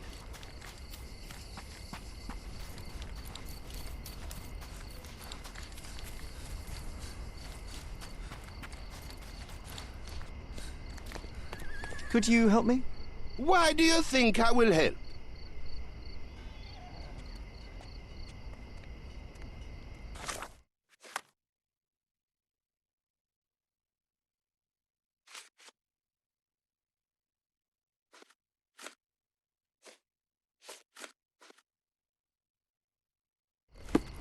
أهلا.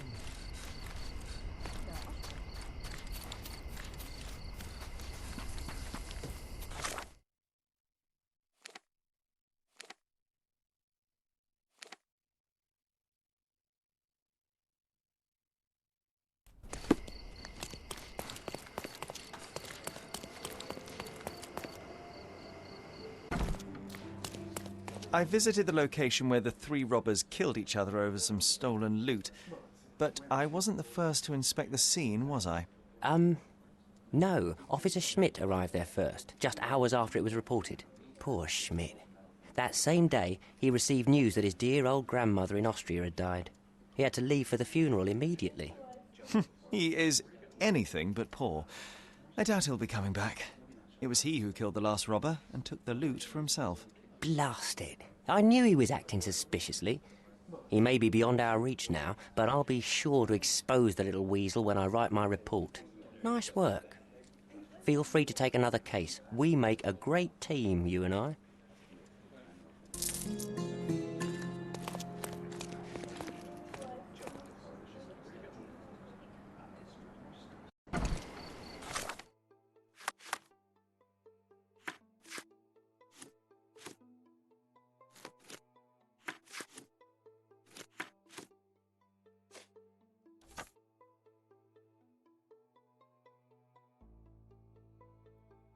冰草咖啡厅。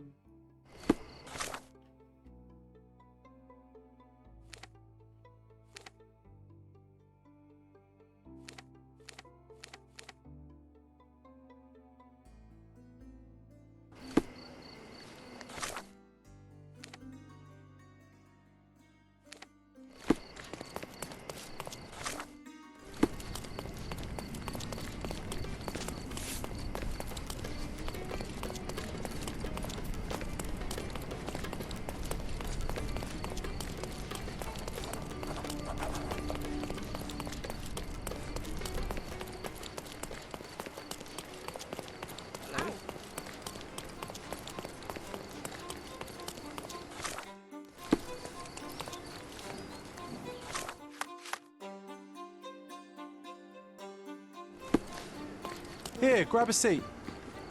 You even brought a book, huh?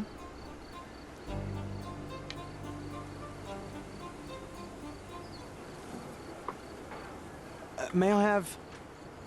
Same as always. You just don't give up, do you? Oh, come on, let's get closer. Can't see anything from here. No, too early. So we're just going to sit here all day? Patience, John. I have a feeling this is more than simple blackmail. We'll be close when the blackmailer leaves, and then... Go!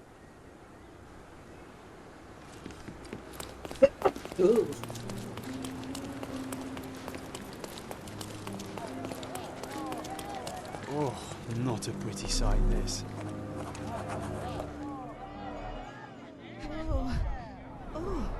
Head trauma, fatal. Gravity is cruel like that. He was stabbed several times before he fell. The shape of the wounds suggest a curved blade.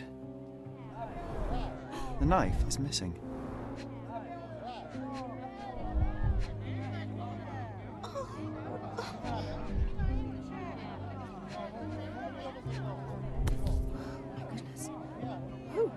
A key, and where there's a key, there's a lock.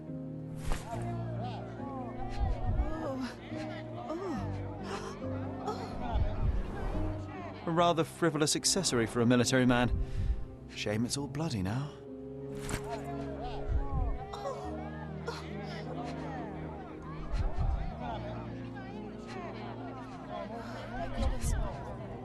Who is it?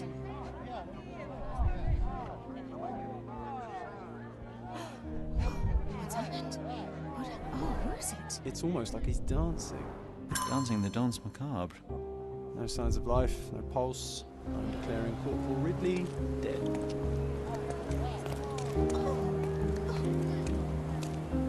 Please move along. The police are on their way. Everything's, under control. Is it now? The General's own son has fallen out of the tower, and not without help, it seems. I need to inspect the scene, and quickly. The corporal? He ordered me not to let anyone inside without telling him. But now... Wait, are you saying it's a murder?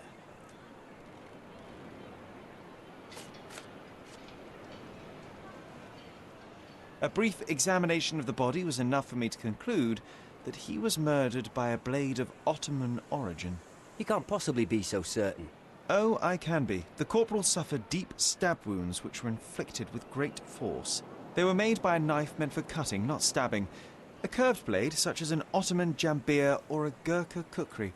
I haven't seen any Gurkhas on the island, so the conclusion is quite obvious. Amazing. You do seem more than competent. All right, go in. I'll wait here for the police. Did you see anything suspicious? No, sir, nothing. Corporal Ridley had to attend to some private matters upstairs. No one went in, no one came out. Oh, but that means the killer is still inside. Are you sure you want to go in alone? I'm not alone. I have my friend with me. Your friend? You mean your gun? There's no one at... Never mind, I'll be fine.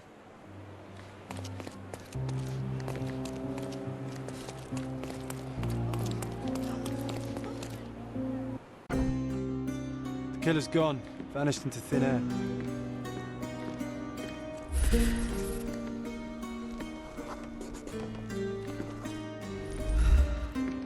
Gonna join the Navy after all. That'd make Mycroft so happy, you know.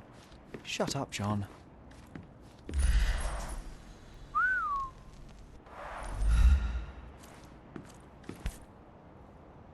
This blade is a naval officer's dirk. Sharp and well cared for. The edge is covered with blood, but the tip is clean. This cigarette is still smouldering.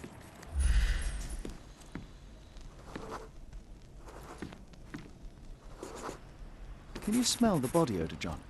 Someone's been hiding in here. Someone sweaty. Unless it's a laundry chest. But then it's a different mystery altogether. The case of the vanishing sweaty pantaloons.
Exactly 100 mangears.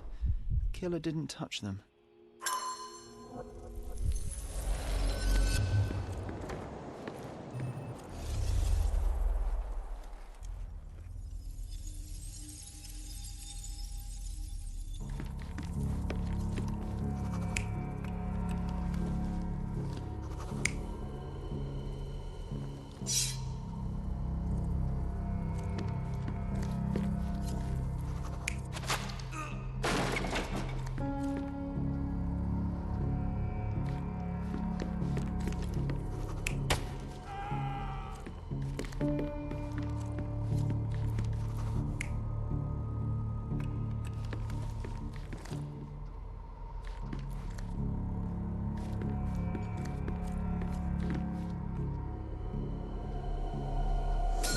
Ridley was attacked by his blackmailer, but before being pushed out the window, Ridley managed to wound him.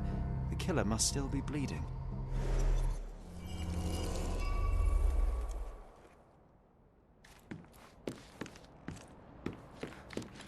So what happened?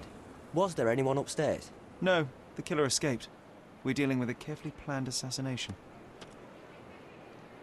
What can you tell me about the deceased? We were from the same unit, stationed together at the barracks by the bridge, but I can't say I knew him well. Maybe someone at the barracks could tell you more. Do you know if the corporal had any enemies? Someone who would want him dead? No, none that I know of. But then again, there's always the Ottomans. They'd want all of us soldiers dead, I reckon.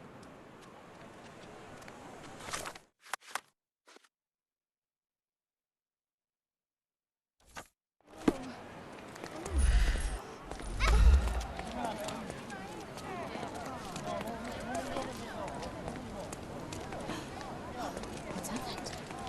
Oh, who is it?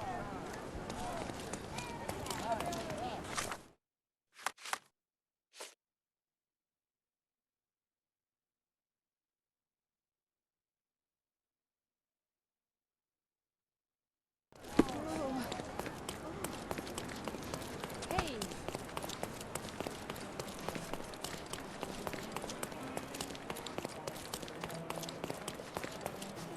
You aren't here to relieve me from duty, are you?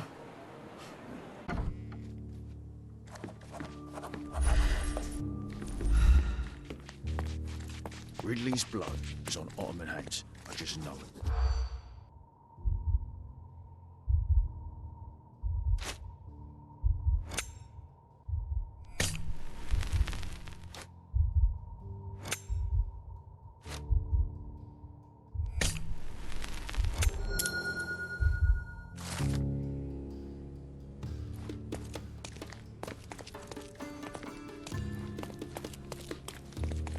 Help me, please.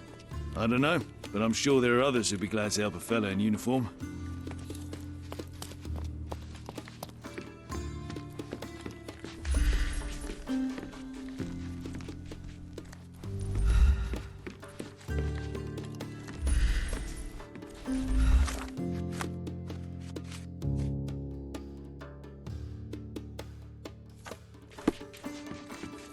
Do you know anything about this? Ah, I know this, yeah. Let me help you.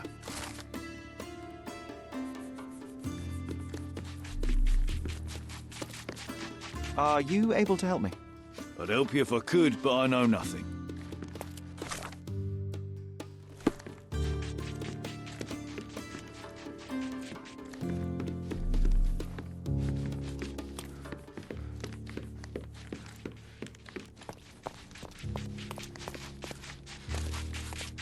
Is this familiar to you? I'd help you if I could, but I know nothing.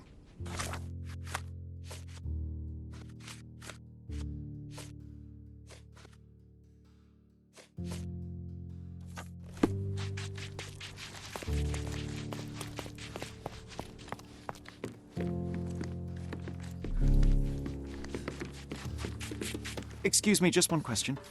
I don't know, but I'm sure there are others who'd be glad to help a fella in uniform.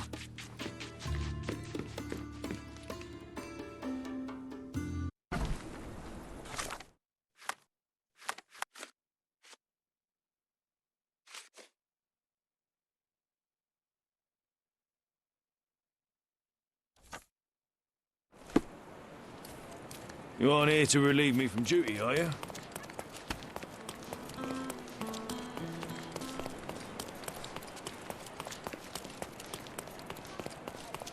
I hope the police find the murderer.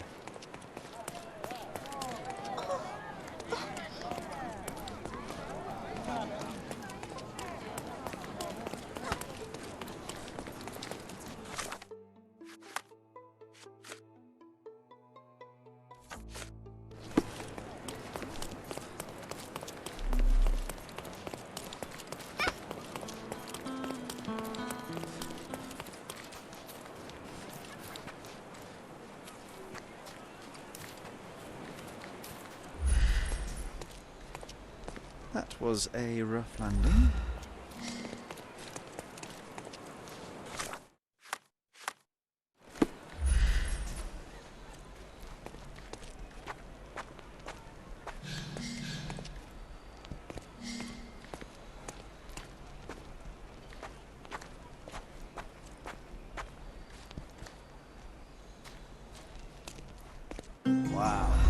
Amazing, right? Disturbing is more like it.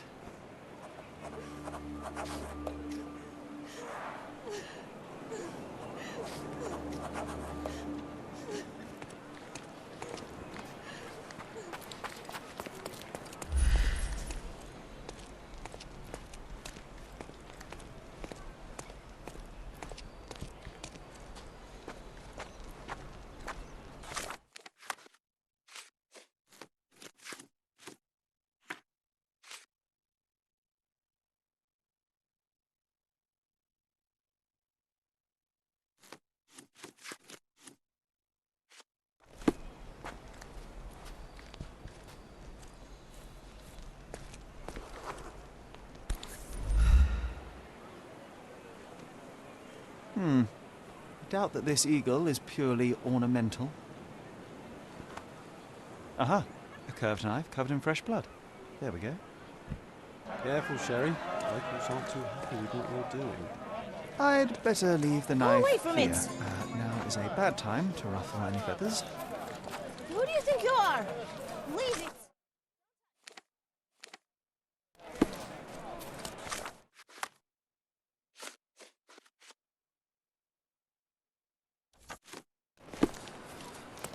That's sacred!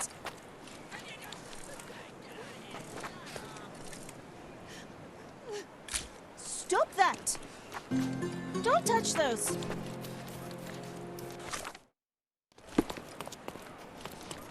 You aren't here to relieve me from duty, are you?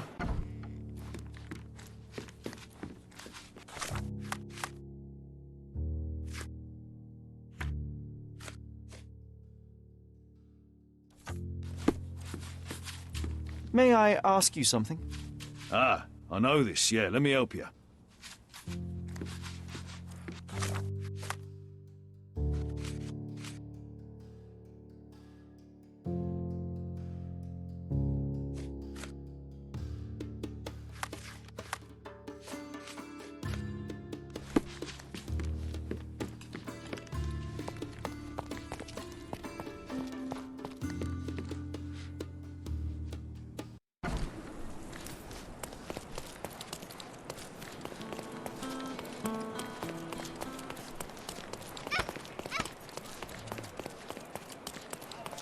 I hope the police find the murderer.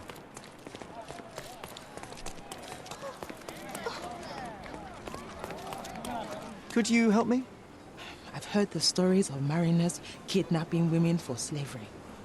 I won't fall for your tricks.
There's a nice view from here, don't you think?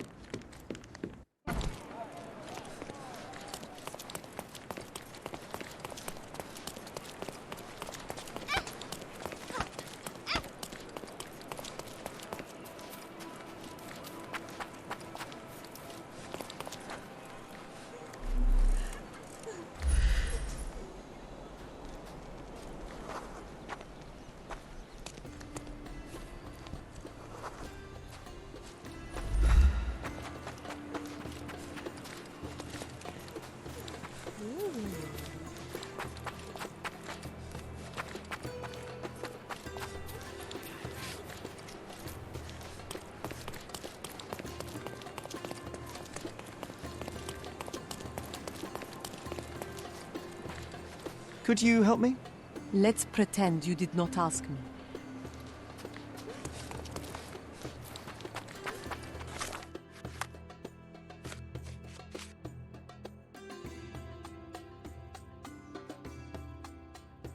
右城市场的西侧。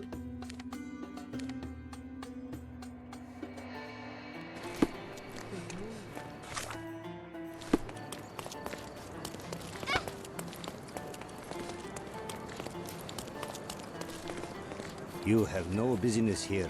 Go away. Who's there? Who's there?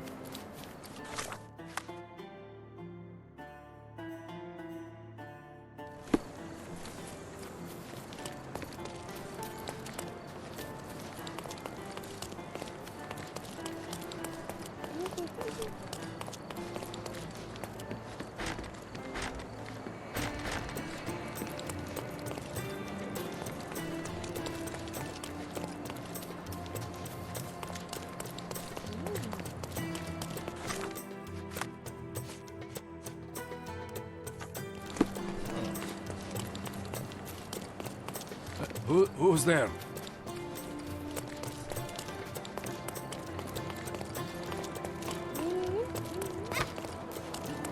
You are not welcome here.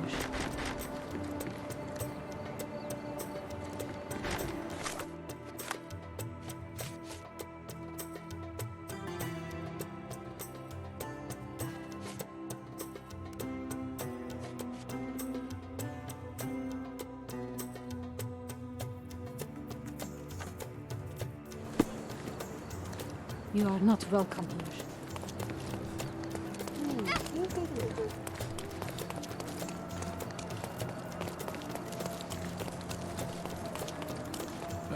Who's there?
光霸。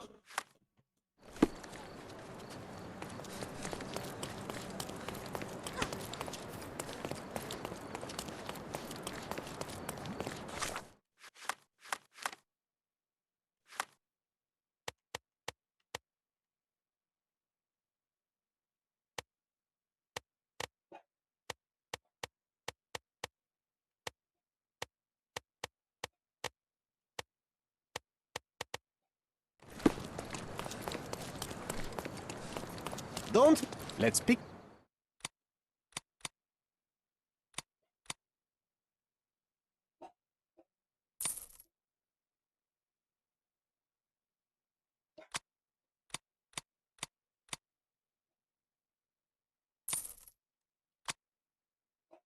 A good choice. A good choice indeed. Let's pick something that suits you.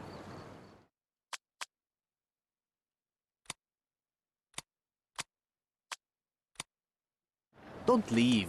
Take one more look. Nice. Let's pick something that suits you.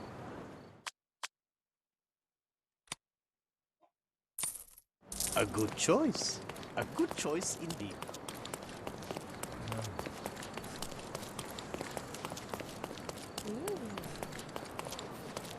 You are not welcome here.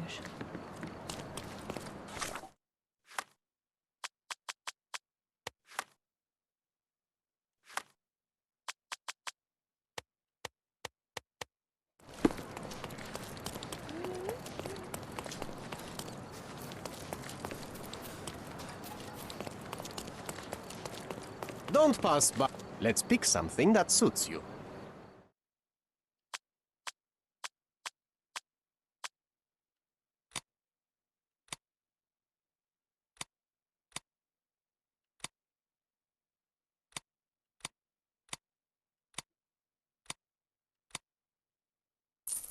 A good choice.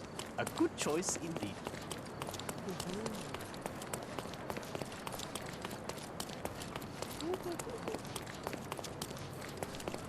You are not welcome here.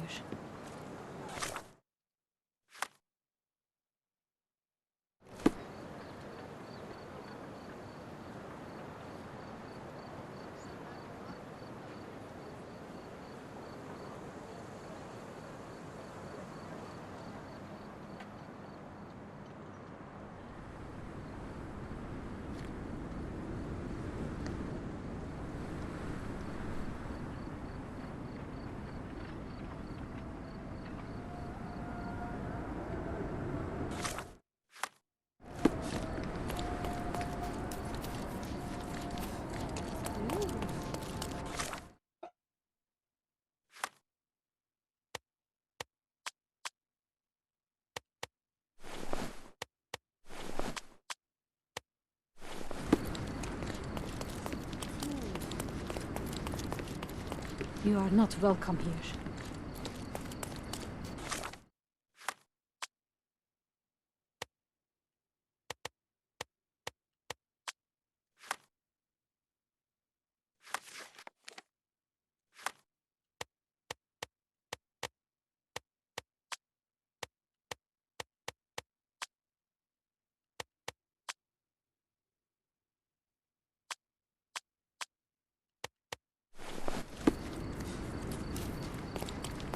You are not welcome here.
The barracks are off limits to civilians.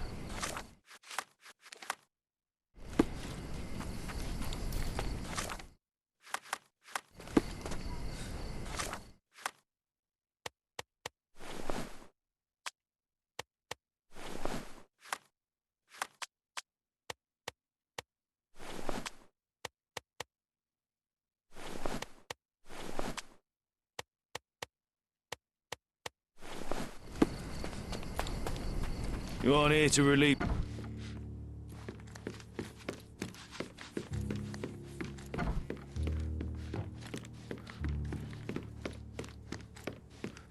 Nice. A room after my own heart. A little austere for my taste. There are scratches on the floor. The locker was moved.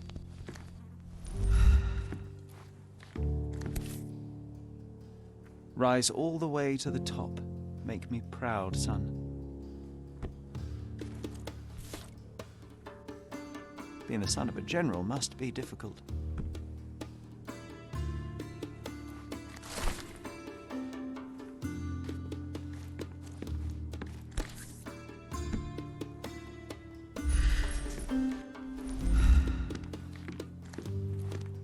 Can you imagine me wearing that uniform? I think I'd look rather dashing.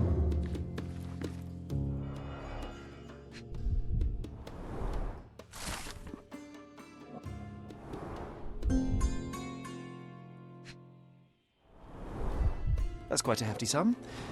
Enough to start a new life. 2 tickets to London would have been a very different ending for the Corporal's story.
You are not welcome here.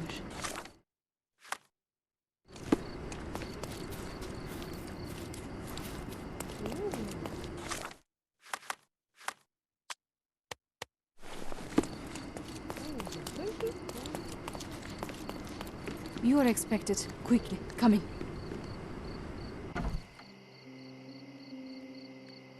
My love, oh, I'm so... Who are you? Where's Mark? Answer me or I'll call for help. You will do no such thing, Jalen. We both know it. How do you know my name? And why are you wearing this scarf? What has happened? A flood of questions, but I only have one answer.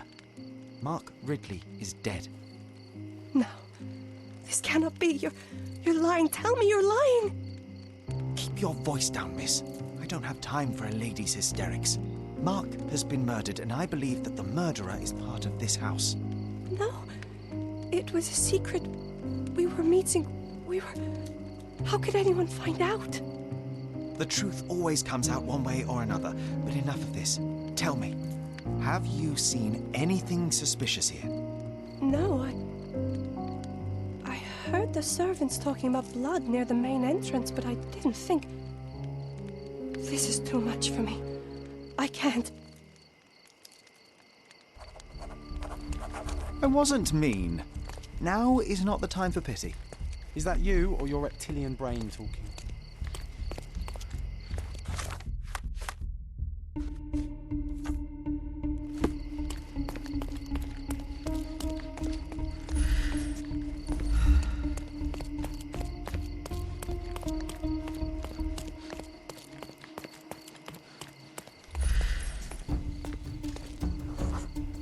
A bloody trail. Let's see where it leads.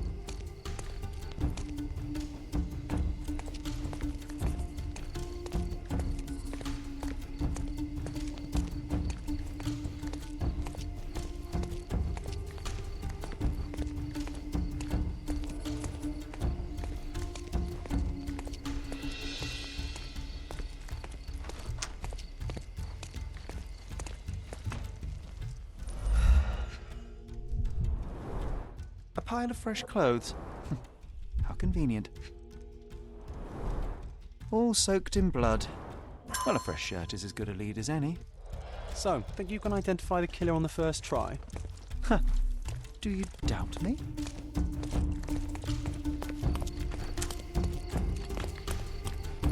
I'm busy. A woman? But we're looking for a man. You said so yourself.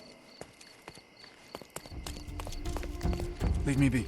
The killer is wearing a fresh shirt, remember? This chap looks like he's been rolling around in mud.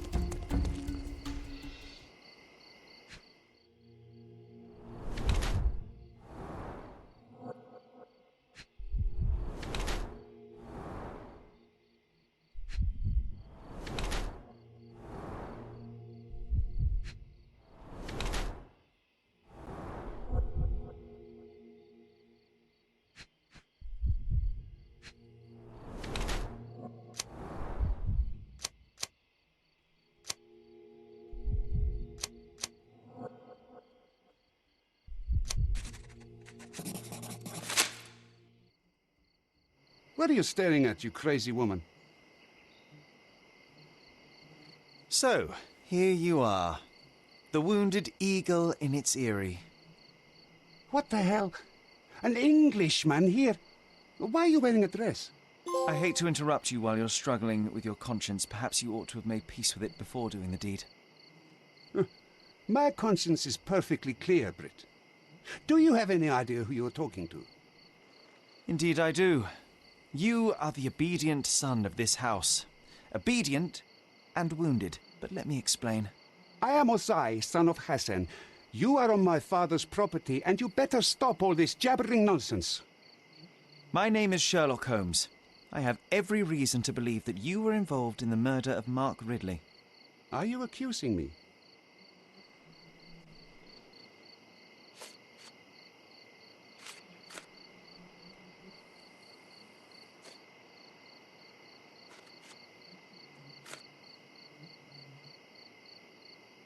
Have you completely lost your goats? This is crazy. Ha! Certainly no crazier than the callow where you ambushed the corporal.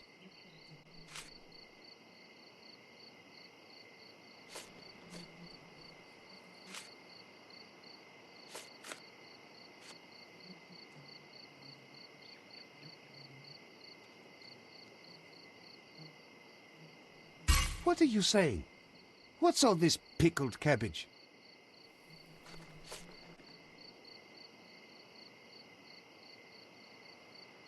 Let me think about it.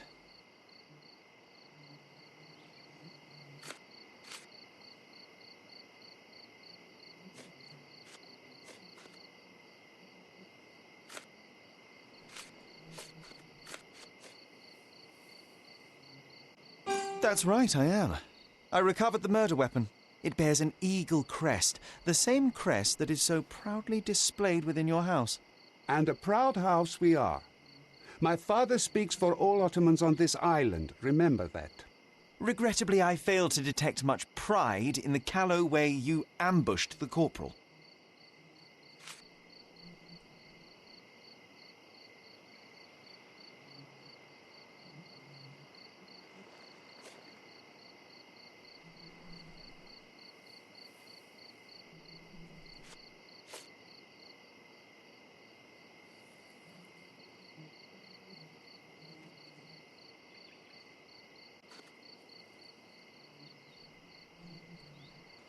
It couldn't have been very comfortable for you inside that chest, waiting to catch the corporal off guard. Couldn't you find a better place to hide? You're a fine one to talk of tactics. You're dressed as a woman. If you'll pardon the metaphor, he was a fishbone that became lodged in your throat. You had a strong motive to see him dead.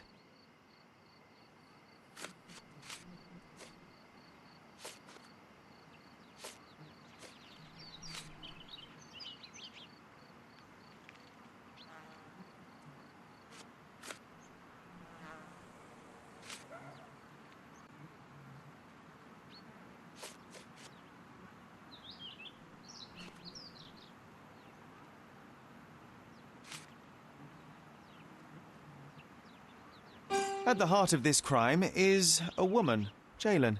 I wonder who she might be to you. Your wife? Unlikely. Your sister? Enough! Don't you dare say a word about my sister. It was he who led her to sin. That son of a dog, Mark Ridley. He spat on our traditions and brought shame to our family. His father promised us peace, but I knew how it would be. You feed the crow, it tears your eyes out. So you risked the peace to right your honor? I had no other choice. Not that you'd understand, Brit.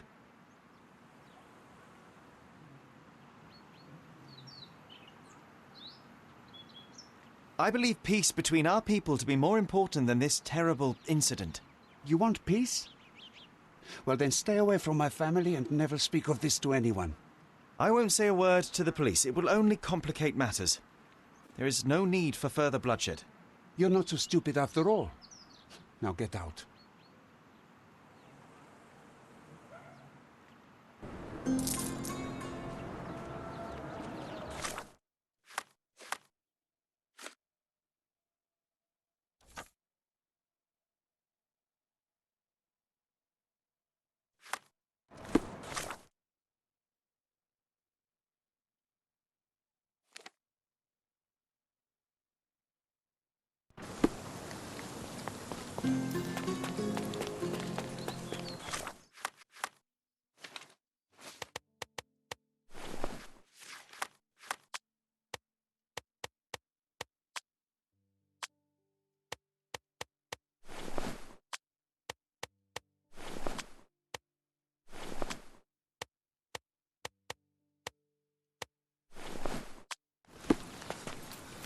Mr. Holmes, I trust your mission was successful? Successful is hardly the word I would use. Mark Ridley is dead. What? How? Explain. Blackmail was a ruse to kill Ridley, but I managed to track down the culprit. He comes from a very influential Ottoman family.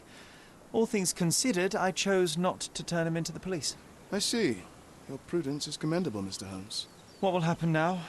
I cannot tell. I'm just a piece on the board, same as you. Now, if you'll excuse me, I have to report to your brother immediately. Honestly can't believe you let the killer go. I thought it was a joke till the very end.